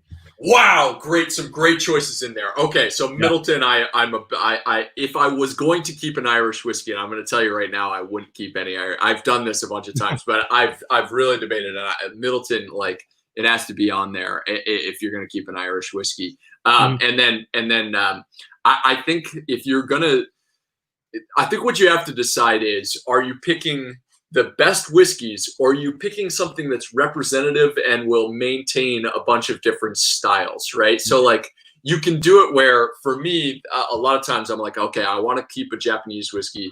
I obviously want to keep at least one American whiskey distillery. And then are the other three all just going to be Scotch, or do I want to keep an Irish whiskey? How exactly do I want to do that? I'll throw some curveballs in there for you. So I see that some people are saying I zoned out. What are is it top 5 distilleries? No, it's if the whiskey apocalypse happened and you could only keep 5 distilleries in the world, which ones would you keep? Because that makes it a little different, right? Because my 5 favorite distilleries might all be in Scotland. There's a good one. Ardbeg, Balcones. Interesting. See, and it's funny because I'm actually going to have Balcones on the show probably in, I think, June 12th. Awesome. So I need to be careful what I say. but they're new enough that I'm surprised to see them on the list. If I was going to keep a new American distillery, it would be Westland. Westland, yeah. I've had their stuff actually quite a bit. Sorry, I meant to keep that on. And I could see why you would choose them. Ardbeg and Bruichladdich. So feeling that's good. Matched up with me. Middleton matched up with you, and whoever distills Angel's Envy, which now I believe is Angel's Envy, which might be Angel's Envy at this point. But oh man, Angel's Envy was was kind of reminds me a little bit of Grey Goose in terms of they got in early at sourcing when nobody really knew, and their packaging was the best on the planet, and that was what made Grey Goose famous. Was the packaging was brilliant. I like Ron's answer from the practicality standpoint of what I was wrestling with. How could you not pick MGP? Right? I mean, because then you've got so many different brands. Well, how could you not keep it? How could you not? Ron, I gotta say, I really like that answer. I think I would have to make that one of my choices. Well, someone threw in Hiram Walker, and if you're going to keep, if you want to talk about practicality, Hiram Walker makes every single style of whiskey with every different they make 100% rye, 100% wheat, 100% barley. They do single malt, they do pot stills, they do column stills, they do some double stilled, and then like they do everything. Yeah. I will tell you, just because I haven't actually revealed my 5, and my 5 is a working 5. It always changes. But I would keep Springbank. So somebody said Springbank. Springbank's a must-have for me because they still do everything like legit Scottish style grain to glass. Yeah. And that is really significant to me. So Springbank's a no-brainer. The Japanese whiskey distillery I would keep is probably Yamazaki, but there are days when I wake up and I want to keep Chichibu because I think Ichiro Okudo is one of the most brilliant people in the world. And he was the steward of Hanyu and Karizawa and all of these legendary closed Japanese whiskey distilleries. So it's one of the two. You're only keeping one Japanese whiskey if you're keeping any of them, right? And then if it's for bourbon distillery, for me it would have to be Buffalo Trace. And I think it's hard because it is hard, right? It's a tough question. Beam. That's why I think it's a great question. Better than what's your favorite whiskey? I like this one a lot. I think it's so. I might steal this from you. So please, just credit us every once in a while. And I have to credit the Malt Imposters. I don't know if you know those guys over. Actually, the guy I'm closest with at Malt Imposters is Bill, which is funny. And he's they write all these really funky whiskey reviews, and they live in. Bill lives in Massachusetts. Really? And we were having dinner with him and John, the other Malt Imposter, and Bill was the one who posed the question to us while we were all hammered off of whiskey, just getting hammered drinking our favorite whiskeys, and he just go, "Oh no!" And I've now used this question live 100 times. Yeah, I love it. So I want to point this out only because Eric's asked it a couple of times. Go ahead. Yeah, please. So off topic, and then I have another random question for you, but go ahead. So basically, is anCnoc ever going to do a 10-year whiskey, you think? I have no idea, to be honest. Like I have, that those decisions are done at such a high level. And there's so much, honestly, like once you start dealing, IBHL is a good $1 trillion company. And once you start dealing with decisions like that, it becomes, unfortunately, a lot of times with whiskey, it becomes very corporate. And that's not because corporations are bad or any of this nonsense. It's just like they're running numbers and doing all these different things and dictating to what's coming out. I think the most likely situation under which you would get a 10-year whiskey as opposed to a 12-year would be if anCnoc for some reason became the most popular whiskey on the market and they ran out of aged stock. Then you might see them lower the age a little bit. There have been some expressions where they did the anCnoc Blas, which was a non-age statement, unpeated cask strength. Well, it was actually high proof whiskey. And it's interesting. You would think that it would be this light, floral, fruity, bright whiskey, but it was very heavy. And that has to do with the worm tubs. And it just takes a long time for some of those sulfurous compounds to actually get chemically filtered out and evaporate out of the barrel. So I don't know if they feel like their whiskey would actually show well at that age. I think, but it's a great question, and honestly, I love drinking young Scotch. I'm not one of those people. I hate people in the industry who right now there's a shortage in aged Scotch, so everybody in the industry is like, young Scotch is amazing. It's the best stuff since sliced bread, and it's like, screw you. Like you're just saying that because you need to sell young stuff. That being said, like, I'm so intrigued by this Wee Beastie because it's so young. And I love young peated whiskey.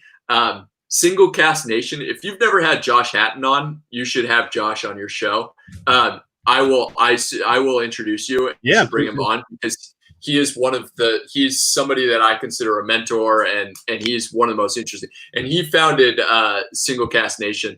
And a few years ago, they released a 5-year-old Lafroig. And oh my God, it was the best Lafroig I've ever had. And I was like, what? Like, Scotch isn't supposed to be 5 years old. It's supposed to be 10 years old. And it really it was a mind-altering whiskey. And the funny thing is, when you're drinking non-age statements, who knows? You might be drinking 5-year-old whiskey, and I do it all the time, and you never think of it. You're like, oh, it's probably 8, 9, 10 years old, but maybe it's 5 years old. And you just get a chance to try good young distillate. So the long and the short of it, the long and the short, to answer your question, I don't know. But the long of what I said was, I would love to see how it turns out young, and I wish they would. I love that. The long and the short, I have no idea. 10 minutes later. So Eric Waite, he's one of my favorite people. So he's always a funny guy.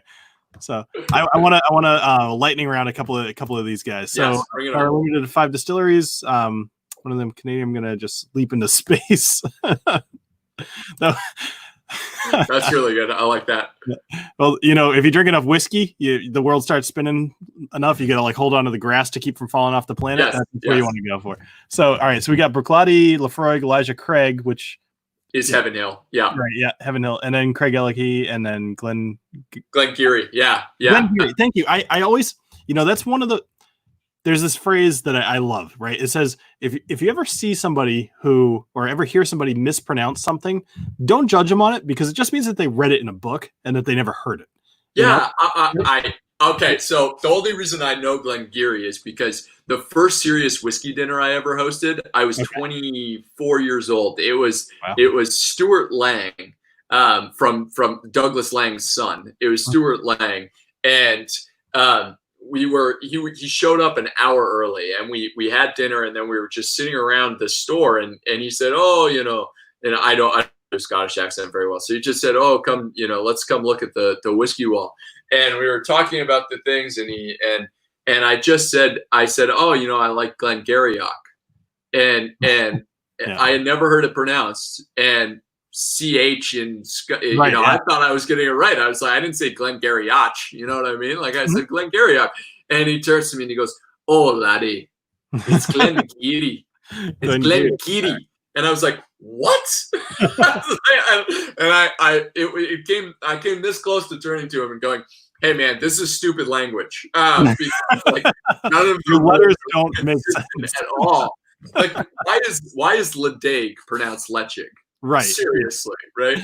There's this guy, he goes by Aquavite, and it's a guy named Roy. And one of his first videos he ever did was essentially how to pronounce Scottish distilleries. And the amount of times I've watched, he put out 2 of these videos. I'm probably responsible for like 20 or 30 views on each one of these videos. Cause the few times that I'll do Scotch or whatever, I'm like, I have no idea. Like, there's too many letters and none of them make any sense. They're in the wrong orders. Like, just, I go listen to him and figure out how to pronounce it. Figure it out. I know the guy you're talking about. I like that guy. Yep. So, all right. So we got Bruichladdich, Cavalan. Cavalan's an interesting choice. Yeah. Springbank. Yep. Heaven Hill, Loch Lomond. Yeah. Interesting. That's a solid list. Loch Lomond wouldn't make my list, but all 4 of those are the first ones for me personally. This is all a personal thing. Are great answers. Cavalan in particular. What's really interesting is, most people don't know who invented the sour mash. There was a guy named Dr. James Crow who invented the sour mash in 1830. He also introduced psychrometers and measuring pH levels and doing all these different things. And it completely revolutionized bourbon, and to the point where bourbon was actually almost called Crow whiskey. It was in the 1840s. It was the only thing served. His whiskey was the only thing served in the White House. It was the exclusive product of the White House. And nobody knows this guy. And if you get into, like, seriously into whiskey history, you'll find out that this guy put bourbon on the map. In terms of when we are all dead and it's 2,200 and people are drinking whiskey and they're drinking Cavalan and they're drinking Amrut and they're drinking all of these whiskeys in warm weather climates. Yep. Somebody's going to read a book and say, hey, who is this guy, Jim Swan? Dr. Jim Swan. He died 2 years ago, and he was the most important distiller of the last 50 years. And nobody knows who he is. And he actually was the one who designed the process at Cavalan and at Milk and Honey. All of these warm weather climate whiskeys, the single malts, they only exist because of this one guy. and Kavalan was where he started it all. He was Ian Chang, who just left Kavalan, the Master Blender's mentor. And I think Kavalan's one of the most brilliant whiskeys on the market right now. I wish it was a little cheaper, but that's the nature of aging in warm weather climates. And you only get whiskey like that because of him. And as a result, Kavalan has actually made its way in and off, on and off my list over the last year as I've pondered this question. That's pretty cool. So Eric's again wants to own the glyph molecular so he could burn it to the ground. True that. Yeah, I believe I tried a sample of that at Julio's, and I remember just being like, all right, what's next? Whiskey Dic, I have a question for you. Sure. Is it totally against the rules for me to be sipping a beer right now? Not a heady topper. No, I think that's excused. That's excused, right? Yeah. For sure. It's really interesting. I started dating a girl, my current partner and the love of my life, and she went to UVM, and she's a hophead like you would not believe. And I had never heard of The Alchemist working in the whiskey industry. That's how like narrow-minded I was. Yeah. And she was like, oh yeah, you think whiskey's good? Try this beer. And she poured me heady topper, and I was like, no, I remember actually the first time I tried heady topper, it was this guy Luke that I used to work with. He hold on a second. You just study that. All right, whatever. So I was this guy Luke I used to work with. He was a big beer guy, and this other guy John too. So when I started at my current company about 7 years ago, it was my very first week working there. And I think I started on a Monday. It was Friday, and I heard all this like laughing and whatever coming from the kitchen. And we were a company of about 40 people or so. We're like a subset of like a 10,000 person company. It's just like a small little office. And I hear all this laughing, so I walk in there and I see like 7 guys all drinking beers. I'm like, okay. And so, they're like, hey, Bill, welcome to the company. How you liking your first week? Blah, blah, blah. Here, pour a beer. So of course, like apparently guy who's never poured a beer before in my entire life, I pour the beer. It was this much head and like this much beer, because who knows why. It was just like really warm or something like that. So anyway, years and years later of drinking with these same 7 guys, Luke comes by my cube and he's like, Bill, have you ever heard of heady topper? I said, nope. He's like, come out to my car for a minute. And he hands me a 4-pack of heady topper that he had come back from wherever he came back from with like 16 of these. And I was like, okay, what do I owe you? He's like, don't even worry about it. Just promise me you're going to enjoy it and promise me you'll share it with some people. It's like, okay, sounds good. So I did. I shared it with a bunch of people, and I had no clue how. This is right when heady topper really was just starting to get popular. I had no idea how good and just like how many people knew about this. I was like totally out of the loop. So I would offer people sips of this, and they would be like, don't pour too much. Like, you got to share this with everybody that you find. It's impossible to get, and it was very, very good, but it was also like, I don't know, hopped beers are fine. But I'm much more of like a porter or definitely a porter guy. Stouts are fine. I just really like heavy beers. So I find drinking like really, really heavily hopped beer reminds me of drinking heavily peated whiskey.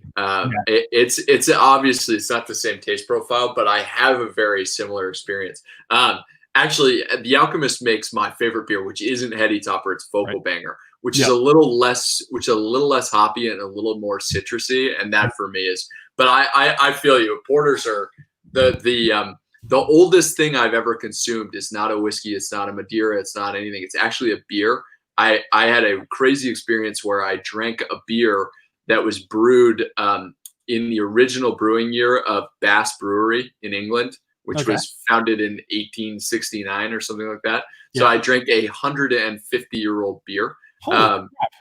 And it had completely Madeirized. It had been cellared the entire time. It had completely Madeirized, and it tasted insanely good, actually, which was so bizarre. I'm shocked to hear that. I would assume that it would be terrible. But you'd think it would just be horrible. Yeah, especially Bass. There was a period of my life where I drank a lot of Bass. That was my beer of choice, mostly because I like black and tans, and I would have I would make it with Bass. But yeah, that's surprising. I don't know. Yeah. So here's I've been pondering. I want to pour one more of these too. Yeah. I'm pondering which one I want to do.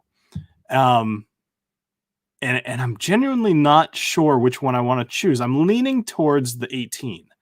I mean, I think it's a no-brainer. I think I have to go with the 18, and part of it was that I drank the 18, I paused, and I drank the Cutter, and then I finished that, and it was delicious. But then I went back to the rest of the 18, and I was just like, this is really good. So I'm very glad I picked up the 18, not the 12. So I feel like I feel like, God, they'd kill me at anCnoc if I said this, but drinking their peated expressions there's a reason why they're limited edition. It makes sense. It's a certain expression of peat. It's not, for me, it's not my the anCnoc peated whiskeys are they're very quaffable. You really can drink them a little too easy. But it's not something that, like, when I think peat, it's not something that I'm just like, oh, reactive. I'm just gonna, oh yeah, no brainer. I'm gonna go grab anCnoc. I grab something from Islay. It's when I really want to sit down and think about smoky whiskey. And like the other day, I love putting God, this is gonna sound so weird, but I really like putting noise canceling headphones on and a blindfold on when I drink whiskey. Sometimes I totally weird. Understand. My girlfriend says the weirdest moment for us in our relationship is she walked into the bedroom and I was sitting just like with a glass of whiskey with a blindfold on and headphones, and my apartment gets really hot, so I was just sitting there with my underwear, just having this like spiritual experience with whiskey. And she was like, what the F are you doing? And I was like, I am working here. But this is my process. But like, that's actually when I love to pour something like an anCnoc Cutter, because I like to sit down and think about it and be like, oh, this is really floral. It's really interesting. It's very different from the peated whiskeys that I'm used to. That being said, if I am going to just pour myself an anCnoc that I want to enjoy, just pure, like any moment I want to enjoy it, yeah, 18. It's an easy choice for me, because it's robust, it's rich, it's everything anCnoc, and it's sherried, Yeah, sherry is good. There's a reason it's so popular. There's a reason why it's so damn popular. Yeah. So what was I gonna say? Crap. Oh yeah. So I do not quite the exact same thing. I don't do the noise cancellation and the blindfold, but I do sit in a quiet room after everybody's gone to bed, because my wife usually goes to bed like 9:30, 10 o'clock. Kids are in bed at like 7:30, 8 o'clock, and it's just me. And I'm up till like 12, 1 o'clock most days. So it'll be like 11:30, and I'll just sit on my couch. I'll turn off all the lights. So I mean, I'm essentially blindfolded, and then it's just quiet. And that's when I'll usually do my research for my episodes. Nice. That'll be the first time I crack a bottle open, or it'll be, at least the first time I'm really thinking about it. And that's when I'm taking my notes. That's when I'm doing all my stuff. But there's a logic to that. You got to, sensory deprivate yourself a bit to experience your smell and your taste. Otherwise, like, you're too distracted. Everything is trying to just get at you all the time. I turn the noise thing off on my phone. I flip it over, I try not to be distracted, but it's a weird place that this whiskey thing has taken us. The thing about whiskey is it's your taste buds and your nose, which are very for non-whiskey drinkers I say that very seriously. For non-whiskey drinkers, it's often very underdeveloped senses. Most people don't think about what they put in their mouth. Oh, this is good. Salty. This is good. I like this. Right? Yeah. It's amazing what happens when you sit down and you start tasting whiskey analytically. And I don't mean not to enjoy it, but from a like, all right, what the hell is in my glass right now? Like, I really want to smell this and taste this, and I want to be able to talk about this. And if I want to be able to talk about this, I got to marry it. I really got to get to know all its everything about it. And when you start doing that, you start appreciating it completely different. But you also start realizing how bloody distracted you usually are when you're drinking. You know, you're sitting there, you're chatting, I'm talking to you, and I'm finished. And suddenly I finished 2 glasses of anCnoc 18. I didn't taste any of it. Yep. And so for me to be able to sit there and be like, I'm done. Don't touch me. Don't look at me. I don't want light. I don't want anything. I just want me and my whiskey is actually a really, it's like I'm messed up, but it's a religious experience for love me. it. It's good. Yeah. Oh man. Totally with you. I keep oh yeah. So now that you're officially a YouTuber, you will absolutely find that, especially if you start live streaming, that one of the worst places in the world to ever taste a whiskey for the first time and actually try to tell you what's in it is a live stream. Because not only are you like, oh, I better talk, but you're also like, oh, people are expecting something quality out of me. It's like, it tastes like good. You know, that's about it tastes like it. Yeah, I think one of the I think one of the most fun experiences you can have when you're getting into whiskey is to get into a room with people who don't want to talk about anything but the whiskey. Because you start smelling things and you start and like it's totally respectable to just be like, I'll be back in 5 minutes. Right. You know what I mean? Like there's a real, and you're like, oh man, this is really something else. I got a question for you. Who's other outside me excluded?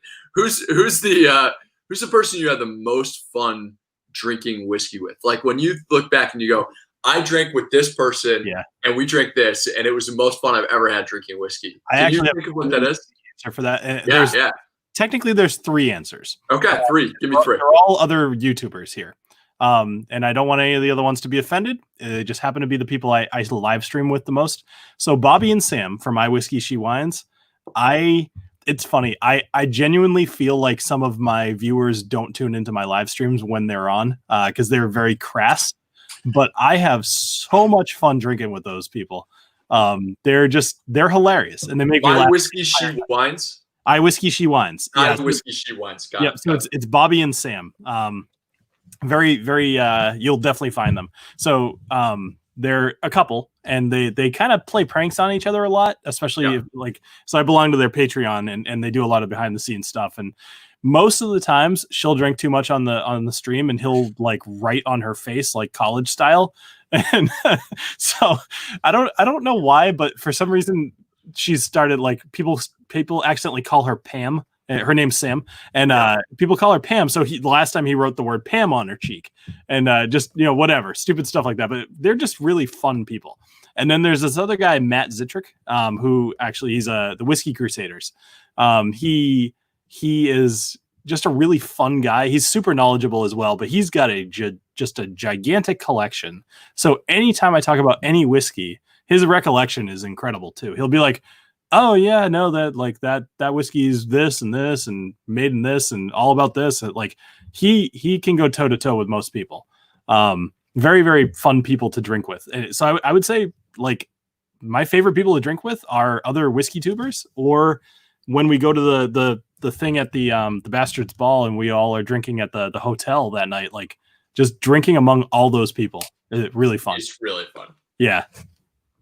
Yeah, and I do have to mention Eric Waite. I've drank with him personally in San Diego as well, and he's a fun guy too. But Eric has been a little distant lately. Eric. Eric's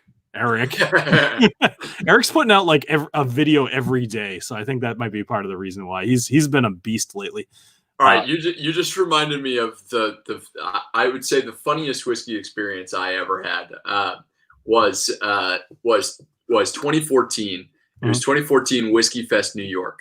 And it's interesting when you work at a place like Gordon's, which has, 5 really serious retail shops in Massachusetts. They're doing, X number millions of dollars of volume. And, it's just like, oh, crap, right?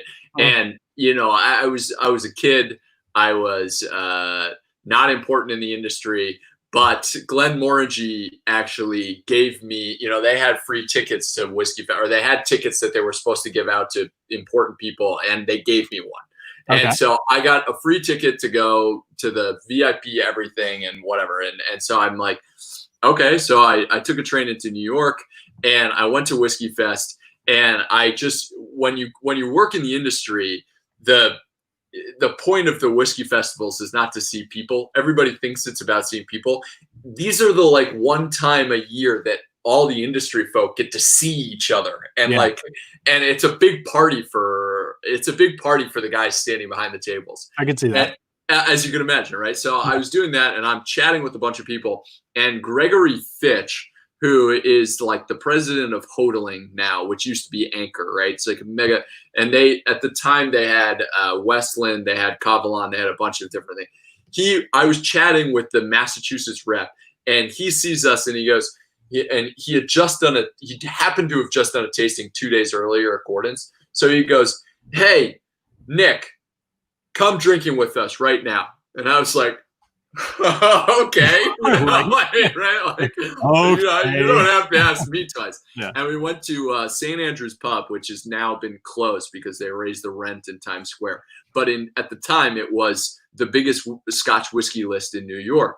And so we go in there, and like, this is my first time out with a bunch of, big wigs and whatever, and I'm trying to impress everybody, and there's 6 of us there, including Ian Chang and Matt Hoffman, right? And so I'm like starstruck, and I said, I got the first round, big boss. I got the first round. I'm making $28,000 a year, and I got the first round, And so I walk over to the bar, and I'm like, shit, what do I order? Do I order a Westland? Do I order like something, depletions? Like in the industry, it's common, right? It's like it's a common courtesy to ask other people to buy what other people are selling when you're at a bar, and so I'm literally about to just buy a round of Westland, and I just see this bottle sitting there on the bar, and I can it looks like it's a Port Ellen. I've never had Port Ellen at the time. I had never had Port Ellen, and I was like, and it was an old malt cask, and I was like, and I grabbed the bartender. I'm like, hey, what is that? And the bartender grabs it, and he comes over to me, and it's packed, right? Because Whiskey Fest has just ended, so it's packed, and he's pissed off at me, and he goes, I'm new here, I don't know what it is, and he's like, and I was like, do you mind checking what it costs? I'm just curious. I wasn't gonna buy it, right. And so he hands me the bottle. It's an old malt cask, 27-year-old Port Ellen. Oh. And he goes and he's looking in the system. I'm looking at it, and he comes back to me. He's all flustered. He said, I can't find it in the system. What do you say, $10 a glass? Oh my God. Oh my God. And I look at him and I go, hey buddy, you got to get your manager. And he goes, why? And I go, you're about to be fired. he goes completely white. He gets his manager. The manager comes over and is like, what's the hassle? And I said, I'm really sorry. I just asked the bartender this, and I asked what does this cost per glass, and he said $10, and I know it's not $10 a glass. And the guy said, wow, it's really nice of you. How about this? How many people are in your party? And I said, there are 6 of us. And he said, first round's $10 a glass. And I said, out of curiosity, what's the second round? And he says, it's $2.50 a glass. Oh my God. And I said, great. So I got this tray, right? And I go over, I'm trying to play it so cool. I slide 6 glasses around the thing, and I've got all the biggest fucking guys in the industry sitting there sipping whiskey. And Matt Hoffman, by the way, hasn't said a word to me. And he's sniffing it. And he finally looks up at me and he goes, hey, what is this? And I said, it's Port Ellen 27. You guys got the next round. Oh, that's amazing. Holy crap, what a good story. So that was the first time I ever had Port Ellen. I'm afraid that there are people in here who go, that's his best story. He's told it a bunch of times. You did not tell that the last time we were on here, at least. So that is amazing. I love that. Oh God. Yeah, that was fun. Man, what a good bit. So, all right, last question of the night, I think. Okay. Donner Pass Whiskey, who's been a fan of the channel for a long time. So I mean, yeah, whatever. I'm sorry, I'm reading it. No, for those of you that aren't necessarily reading. So here he wants to talk about anCnoc being rebranded like all Ball Blair and Old Pulteney were. Not a good thing for him. Now, Donner Pass, just while Nick's talking about this a little bit, what about it is not a good thing for you? Is it like what about it? I mean, I mean, while he's waiting, my guess is Old Pulteney went from having a 17 and a 21, which were absolutely legendary expressions, to having a 15 and an 18. Yep. And Ball Blair is moving away from the vintage statements, and they're releasing a 12, 15, 18, 25, which has hit other parts of the U.S. market. It hasn't hit Massachusetts yet. It's in Canada. Part of it has been, again, the tariffs kind of, it was supposed to land a couple months ago in most of the markets in the U.S., and they got held up because they didn't want to have such disparate pricing. Yeah. I'm guessing that's what he's talking about, but can we get confirmation from him? I'm hoping that he's paying attention. I would guess he is. I mean, he just showed up. So, well, yeah. I would say, I was bummed out about the vintages because I loved the vintages. I love what they represent, right? And the vintages was all about the vintages was really all about like whiskey is not necessarily always best when it's 12 years, 15 years, and 18 years, right? And if you go to a distillery, they will convince you as best they can that their whiskey is the same, it's been the same, and it'll always be the same. Yeah. And when I first went to Scotland, I was doing my whole hitchhiker thing. I remember my taxi cab driver. This guy owned a taxi cab company, and he was driving me around.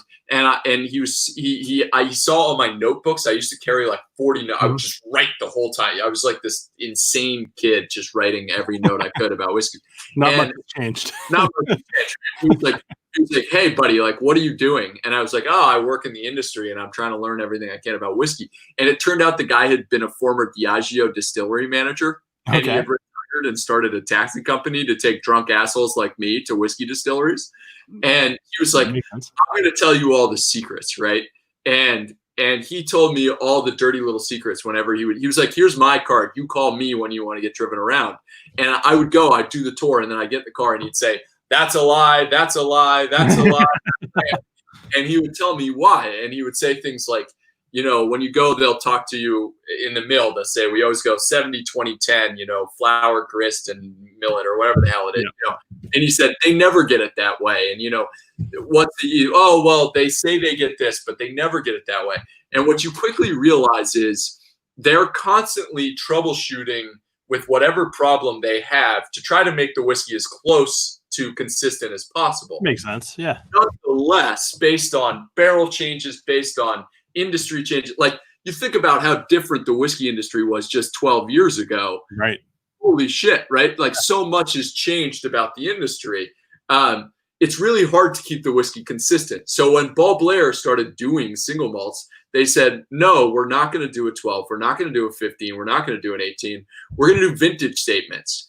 And when the whiskey's ready, when this lot of whiskey, right? Like when this batch of whiskey that we've aged in these barrels in this section of the warehouse is ready, we're going to bottle it.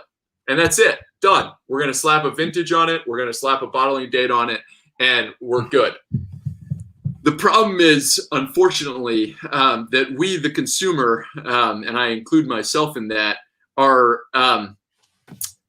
sometimes very stupid. And it got very confusing when they said, "Oh, this is a 2005. People said, "I don't know what that means. Was it bottled in 2005? Is it 15 years old in 2020? No, it's got a bottling date on there. It says 2016. So it's an 11-year-old. Well, maybe it's not 11.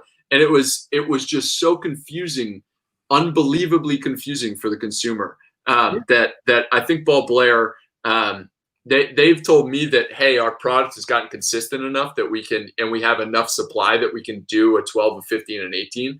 But I honestly think a big part of it was just this whole vintage thing. It's cool for the really educated and the really high level consumer, but it doesn't move volume. And unfortunately, part of the whiskey industry is it's just a business at times, and that can hurt. The thing I do know is when they do single cask picks, yep. When they do like store picks, they will continue to do vintage statements, which I'm really excited about. I have tasted through the lineup. It's amazing. And as far as Old Pulteney goes, they had no idea that Jim Murray was going to name in 2012, they were going to name the 21-year-old the best whiskey in the world. And when they did that, that crushed their supply. The same way it did for Japanese whiskey. You can't get Yamazaki 18 right now. You know why? Because Jim Murray named the 2013 sherry cask in 2014 the number one whiskey in the world. Yeah. And now everybody wants Yamazaki, so we can't get it. Yeah. So like there's some unfortunate things that happen. Well, I remember, so the Yamazaki 12 was, so I originally, I think it was, I want to say it was like, it was within my first 15 videos, maybe even like first 10. And my grandmother got that for me, actually, which was pretty cool. She passed like the last year, like a year ago, but she was like 80 something when she bought that for me. She just was like, "Oh, Billy's starting a YouTube channel about whiskey. I'm going to get him something special, you know, whatever." So she bought me a Yamazaki 12, which I believe at the time she paid $120 for, which that was what it was going for at the time. I have no idea what it actually costs now because you can't even see it. But I remember enjoying the crap out of that bottle of whiskey. And then when I was again at the Whiskey Vault, I got to try the Yamazaki 18. And I remember that being probably not the first time, but definitely like a very textbook case of, this is the Yamazaki 12 and it tastes like this. And this is the Yamazaki 18 and it tastes better, but it's the exact same thing, but it's better because it's 6 years longer. You know, like that example is exactly what I think a lot of people think of when they think of age statements on any sort of whiskey whatsoever, of, oh, it's older, so it must be better. In the case of Yamazaki, that at least in those two instances, that was exactly true. But I'm with you. Like funny thing about Jim Murray, that dude, any words that he says is like industry changing. Could you imagine having that kind of power? Like, I dream of it. I dream of it. I want to have that power. Oh man, the whiskey industry would be better hands if I was the dictator. Right? No, I totally feel you. You know, though, like a name like Jim Murray, it's just very easy to remember. Like Nick Taylor, it's pretty easy to remember too. So you've got a chance. I got a chance. You have a chance. I actually see right here, Jason Coates asks, what part of that explanation accounts for the 25-year being 3x the price of the 25-year-old vintage bottling? You couldn't. You're preaching to the choir. The problem was when they did that vintage release. It was the 1990, and it was bottled in 2014, 2015. I think they also did a final bottling of it in 2016. And then we saw it hanging around for 3 years. And you wouldn't believe how much cheaper whiskey was in 2014 than it was in 2016 than it was in 2020. I was working retail in 2014, and you could buy Macallan 25-year for $350. Huh. By the time I left retail in 2016, you could buy Macallan 25-year for $1,600. So what happened in that case was the price of all of the scotches around it was going up, and because it had been bottled as X, they couldn't just suddenly jack the price of it. And it circles back to something that Bill and I were talking about much earlier on, which is when you see a really old whiskey that doesn't match the price of all its contemporaries, like look around. What's Highland Park 25 cost? Well, the same thing as the New Ball Blair 25. What's Balvenie 25 cost, right? They've all just skyrocketed in price. And it's really hard for a Scotch distillery to say, no, our stuff's half the price, but it's just as good. People are like, no, I don't believe you. Yeah. So there's price indication as well. And you are 100% right, Jason. That 1990 is magical. There are 2 bottles left of it in Rhode Island at Gasparo's or something like that, or Tri-Town Liquors that I sold myself. And there is none of it left anywhere else in the world. I love it. So if you guys are getting in your cars right now, don't get in your cars. Don't. We've been drinking. Nobody drive. And they're closed. I promise they're closed. So, Gordon's, right? You said that's the name of the. Yes. Yeah. So it might have been you. It might have been somebody else, but people had been telling me I needed to go to Gordon's. And so I finally got around to going, let's call it 6 months ago. It was like November or October time. And the problem with them having 5 different locations and me not knowing which one was the good one, I went to 4 before I found what I would consider to be the right one, the biggest one. And every time I walked in, like the first one I walked in, it was very much like almost like a corner store, and the couple guys that were working there, and they were like, yeah, we got some Elijah Craig barrel proof under the counter, but that's about the best thing we have here. And then I was like, this is not the place people were telling me to go to. And then I went to the next place, and it was like a little hole in the wall, and they probably had probably like 100 whiskeys on the shelves total. And I was like, I don't think this is it either. And I went to some other place. I'm kind of vague on the memory, but then I finally got to the right place, and it was very clear. Like I walked in, and there was, like 1,000 bottles, if not more. And they were doing a tasting, and I walked up to the guy. I talked to him. I mean, you may or may not know him. He actually has a blog, but it's in Portuguese or something like that. Pablo Goldberg. It's in Spanish. Yep. He's the man. Okay, thank you. Yes. So he was the guy that gave me a tasting of a whole bunch of different whiskeys, and he introduced me to the Tyrconnell. I think it was a 16 sherry, right? Yeah, and that was really good. I was shocked at how much I enjoyed that. I liked the regular Tyrconnell. It was like episode 4. Like, it's funny, these whiskeys come up recently, and I'm realizing I covered a lot of really good whiskeys in my first like 20 episodes. And I'm wishing that I had decent camera gear, because some of my most searched things, like my Jack Daniels episode, right, is like my number one video, like literally my first video. It was like 15 minutes long. It was terrible audio, terrible lighting, terrible video. Like everything's bad, but the content was okay. So I still have people comment on that video, and they're like, dude, your audio sucks. I'm like, dude, this is 5 You're like, hey, bro, right. I was doing this in my basement. Leave me alone. Like that's not even the same house. You want me to take it down? Like, what do you want me to do? Yeah, no, I would say one of the really interesting things about whiskey shop, stores that focus on whiskey, is the first thing you have to realize is the margins with whiskey are not like wine. So when you walk into a store that has a wine person who's working there, they're working off 100% margins, right? They're buying something for $6 and selling it to you for 20. So when those guys upsell you, they pay their salary in like an hour. Whereas with whiskey, you're working off 25% margins. When I was working like just above minimum wage when I first started, I had to sell an additional $250,000 a year in whiskey just to pay my salary. Jeez. Above what they were always selling. And what that means is a lot of stores don't have anybody who knows what the hell they're talking about, unless the owner happens to be really into whiskey. And as a result, what I've found is the really great whiskey shops maybe don't have the best selection, but they usually have the best barrel picks. They don't have the biggest selection, but they have a great curated selection, and they have great cast picks and great access. And that's hard to find. And that Gordon's, like Ken Gordon, has just absurd access, right? Julio's has done the only ever single cask of Balvenie. It was an accident. It was a mistake. If you go into Julio's and you go into that little whiskey room right on the left, right when you go in, you'll see the barrel head.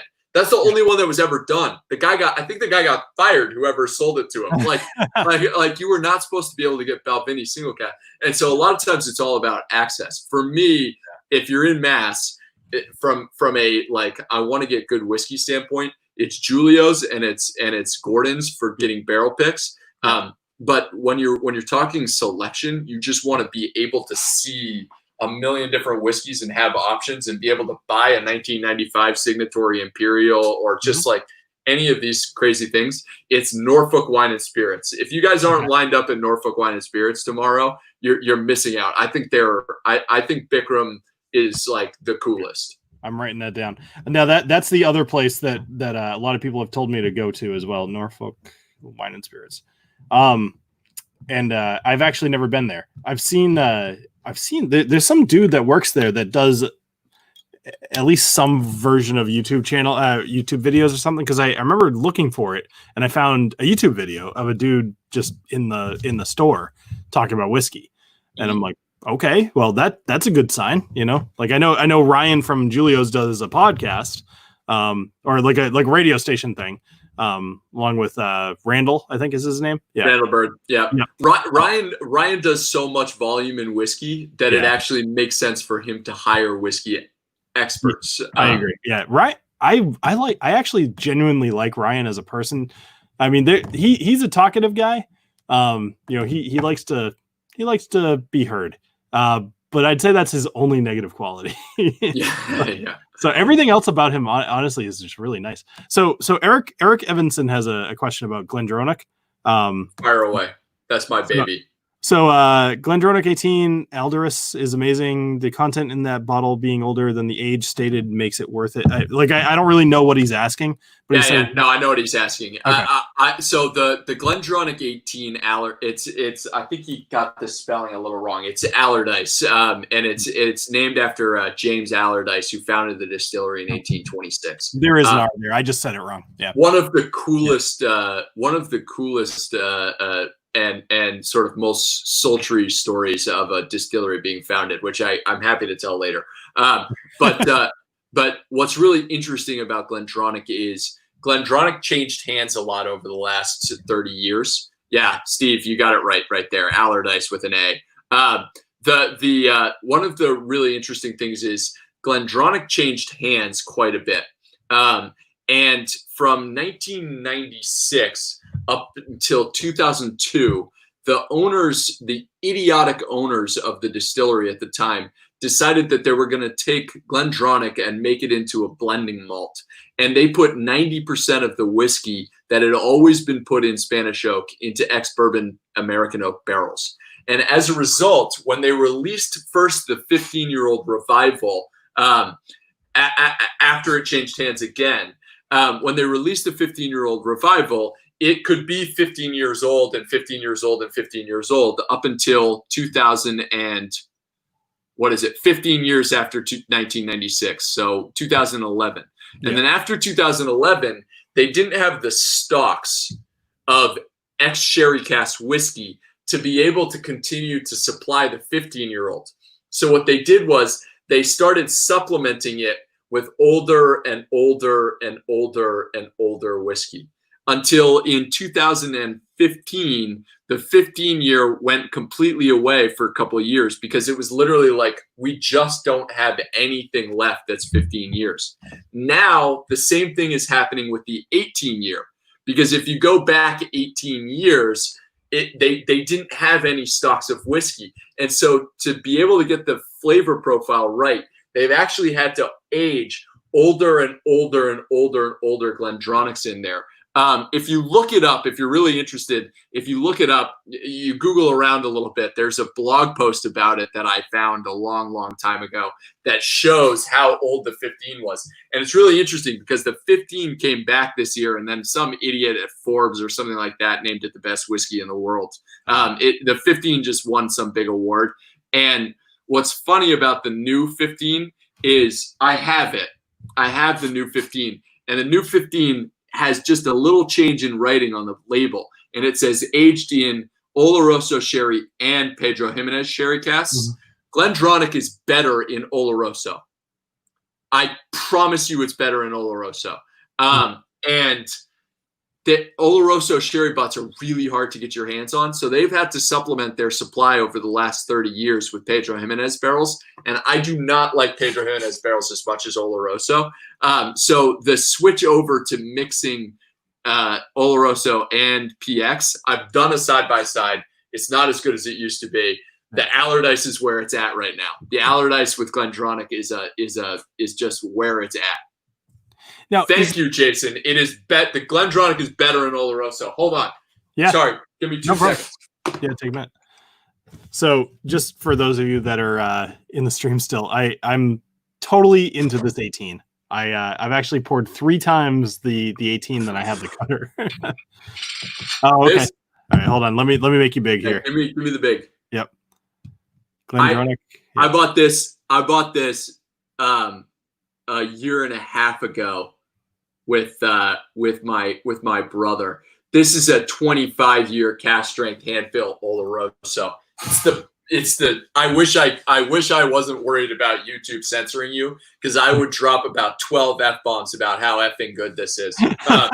This thing is just ridiculous. And when I was there in the case, they had 20 things you could buy, and 19 of them were rare and awesome and delightful, and they were all in Pedro Jimenez. And I was like, dude, just come on, put some more stuff in Oloroso, because your stuff is so good in Oloroso. So here's a question for you, Nick, because this has been something I've been interested in trying for a while. Yeah.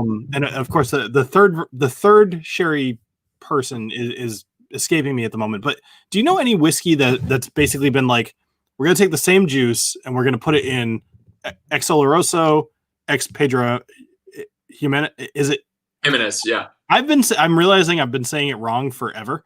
So Jimenez.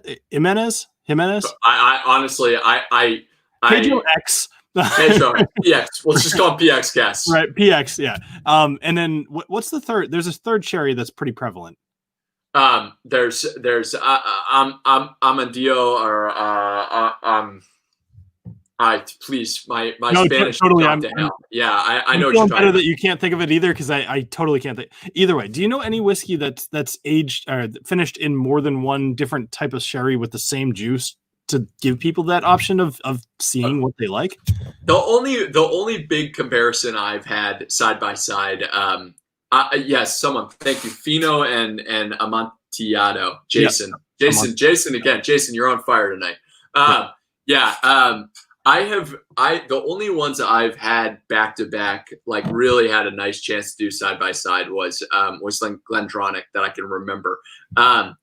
Glenmoe, if you collected some of their limited edition stuff over the years, they've dabbled in just about every cask, so you can get it. You can kind of, but that's an expensive experiment to do right now. I have a bottle of I have a bottle of the Sonalta left that I just won't open. You know what I mean? It's just like, oh God, I can't find an excuse to open it yet. Like I've been wanting to do kind of an episode about just generally different types of finishes and what they do. But if you're taking X whiskey with this type of finish versus Y whiskey with this type of, like, that doesn't make any sense. There's too many variables there. It's it's tricky. It's really tricky. And a lot of times, what I think is not always appreciated is it's not just about what was left in the cask before you added Scotch. It's also what did the previous spirit take out of the wood, because the previous spirit influences the wood itself. So a lot of people in here are saying, the PX casks are just too sweet, and I just agree. I think the residual sugar that's left off, it takes away from that like big boy cloying dry Glendronach style, and it makes it just a little too easy for people to like. And I don't like that's what Macallan does. Okay, Macallan's a great example. I love Macallan. Don't get me wrong. I don't want to dog anybody who loves Macallan. I love Macallan. That being said, Macallan uses these short little stills, right? They're the curiously small stills. They're super famous. The picture of the stills is on the 10-pound Scottish banknote. Right. They're super famous, right? So why the hell do they take the highest cut in the industry? So when you take your bottom cut, the standard is about 62%. Lafroig is down at 58.5%, which means it's really oily and heavy. Macallan takes it at 68%. They show off that they have the tightest cut in the industry, but it means that they're not capturing any of the big heavy oils that would make the whiskey more complex, but also much more challenging. The reason they don't do that is because it wouldn't be as drinkable for the average consumer. And Macallan wants to be catered to the average consumer. They want people to aspire to buying Macallan 12 and to buy it and drink the hell out of it. And that's the same thing that I feel about Pedro Jimenez cask with Glendronach. They moved that 12-year-old to being a mix of Pedro Jimenez and Oloroso. And it was like, guys, come on. You're making this easier to drink. You're making this no longer an alternative to Macallan. You're making it just Macallan different as opposed to Macallan bigger. Yep. I like it. Yeah, you're giving me a soapbox, and now I'm just. No, I will absolutely have you on the show again. It's always super fun. Like I love when I actually really like when you get on your soapbox, because I feel like you speak to the people the way that I wish I could. I started this channel to be like that nerdy historian, kind of like teach you about the distillery, all that. But like, you actually know this stuff. I have to research this stuff. So, and I think your trip there, like you mentioned the 40 distilleries in 30 days, I think is what you said, right? Like that's incredible. I wish I could do that. Drunkest month of my life. Yeah, like I missed my chance at this point. Like, I can't just go disappear for a month at this point in my life, you know? I think for me, a lot of people who get into the industry get into it from some adjacent industry, right? Like, a lot of brand ambassadors were bartenders. A lot of these guys a lot of times get in from some other spot where they were. I got into it as a consumer. Yeah. I got into it as somebody who wanted to get into collecting whiskey, and as a result, I really wanted to understand it, and that drove me to go there and get and have pretty pretty serious opinions about it. And I usually don't get to share my opinions because I'm usually the interviewer. Yeah. So it's really nice to be able to be like, no, I love it. I'm going to say whatever I want. No, you know what I like though is I'll be like, so what do you think about this? And then I'm just done for 20 minutes. You're just like dropping the match and just watching the flames roar. Yeah, baby, let's go. Awesome. All right. Well, why don't you plug your channel one more time? We'll kind of sign off a little bit here. Yeah, I particularly all the guys who've been hanging around. I would absolutely love to see you in some of my classes. These are when we do classes. We get questions like this, and nothing gets me more jacked up. It's funny because I'll do these tastings, I'll do these classes, and we'll reserve 50 minutes for me talking. And the whole time I'm like, okay, yeah, this was good. I told the history. And then it's 10 minutes of people asking me questions, and I'm just flamethrowering and just so excited. But it only happens if you got guys who really get jacked up about whiskey. So, you know, if you guys are really into learning a little bit more about this stuff, go to taylorwhiskey.com, sign up for the mailing list, or go look for us at Taylor Whiskey on Facebook or Instagram. And please, the classes we do are free. The interviews we do are free. It's like this environment. It's really fun, and we get pretty nerdy, and we get pretty deep into this stuff. And honestly, the team I'm working with, they're just, holy cow, they know their shit. And it's like all guys like me, and we just tried to assemble a group of guys who are really this jacked up about whiskey, and who care about it, and who care about spirits in general. And I like when I get my buzz on when I'm doing this, which if you're looking at my whiskey and beer situation, I didn't come here half-heartedly. That is one of the nice things about letting you talk is I'm on my 4th whiskey right now. I dare not guess what whiskey. And you guys have seen the pours I've been doing. They're heavy pours. For those have the Whiskey Dic Glencairn, it's been easily up to the for research line. So yeah, this is me. We were joking around. When I first went on the Whiskey Dic, I got one of my little. They're just the perfect size, right? My little coins, my little coin to keep the flavors in there, and I fiddle around with it. I play around with this all the time. It's really funny. But anyway, we meet up in person. I have an improved version. It's a glass whiskey topper, and it actually fits snugly in the Glencairn. Yeah.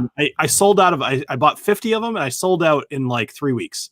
And I'm just waiting for freaking COVID to move out of the way so I can get more of them printed. So you can get some, right? Yeah, seriously. But they're really, really cool. Anyway, sorry to interrupt. No. Please come subscribe. Anyway, please join. Everything you guys need to know. Look at the description. It's pretty much like the second line of the description. Go to his website, check it out. It sounds to me like you guys can attend these Zoom sessions. You said they're free. You guys can learn as much as you possibly want to learn about whiskey, as well as a tasting, kind of.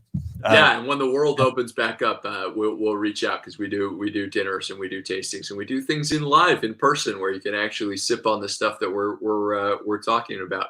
And we'll be doing some more fun stuff with importing and actually launching some products ourselves, which will be nice. Really fun. That's when and I'm going to tell you right now, Whiskey Dic, you are not going to pay for any of this shit when I start bottling it myself. We are going to come on the show, and everybody else is going to pay for it, but you and me are not going to.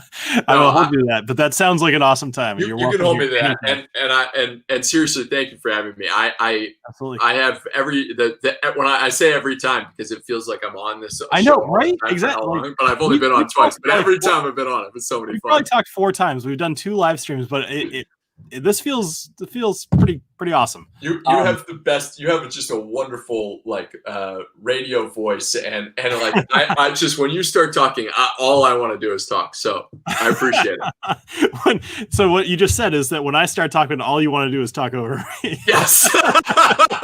Oh God, that sounds horrible. Oh man. No, I don't blame you. But also, thank you to everybody who asked some seriously delightful questions. You guys obviously know your stuff, because you can tell when people, you get people who are in there going, what's the, is sour mash something that only happens at Jack Daniel's? And I'm just like, okay, that's where we're at. All right, these guys are asking some serious questions. Yeah. Awesome. So thank you. Yeah, no problem. It's been awesome having you on, and thank you everybody for hanging out, and everybody who's watching this in the future. I hope you enjoyed the episode. This is about 2.5 times as long as I normally go, and there's a good reason for it, because Nick is awesome. So check out his website, check out the description, and have a great rest of your night. Cheers. Cheers, man. Thank you.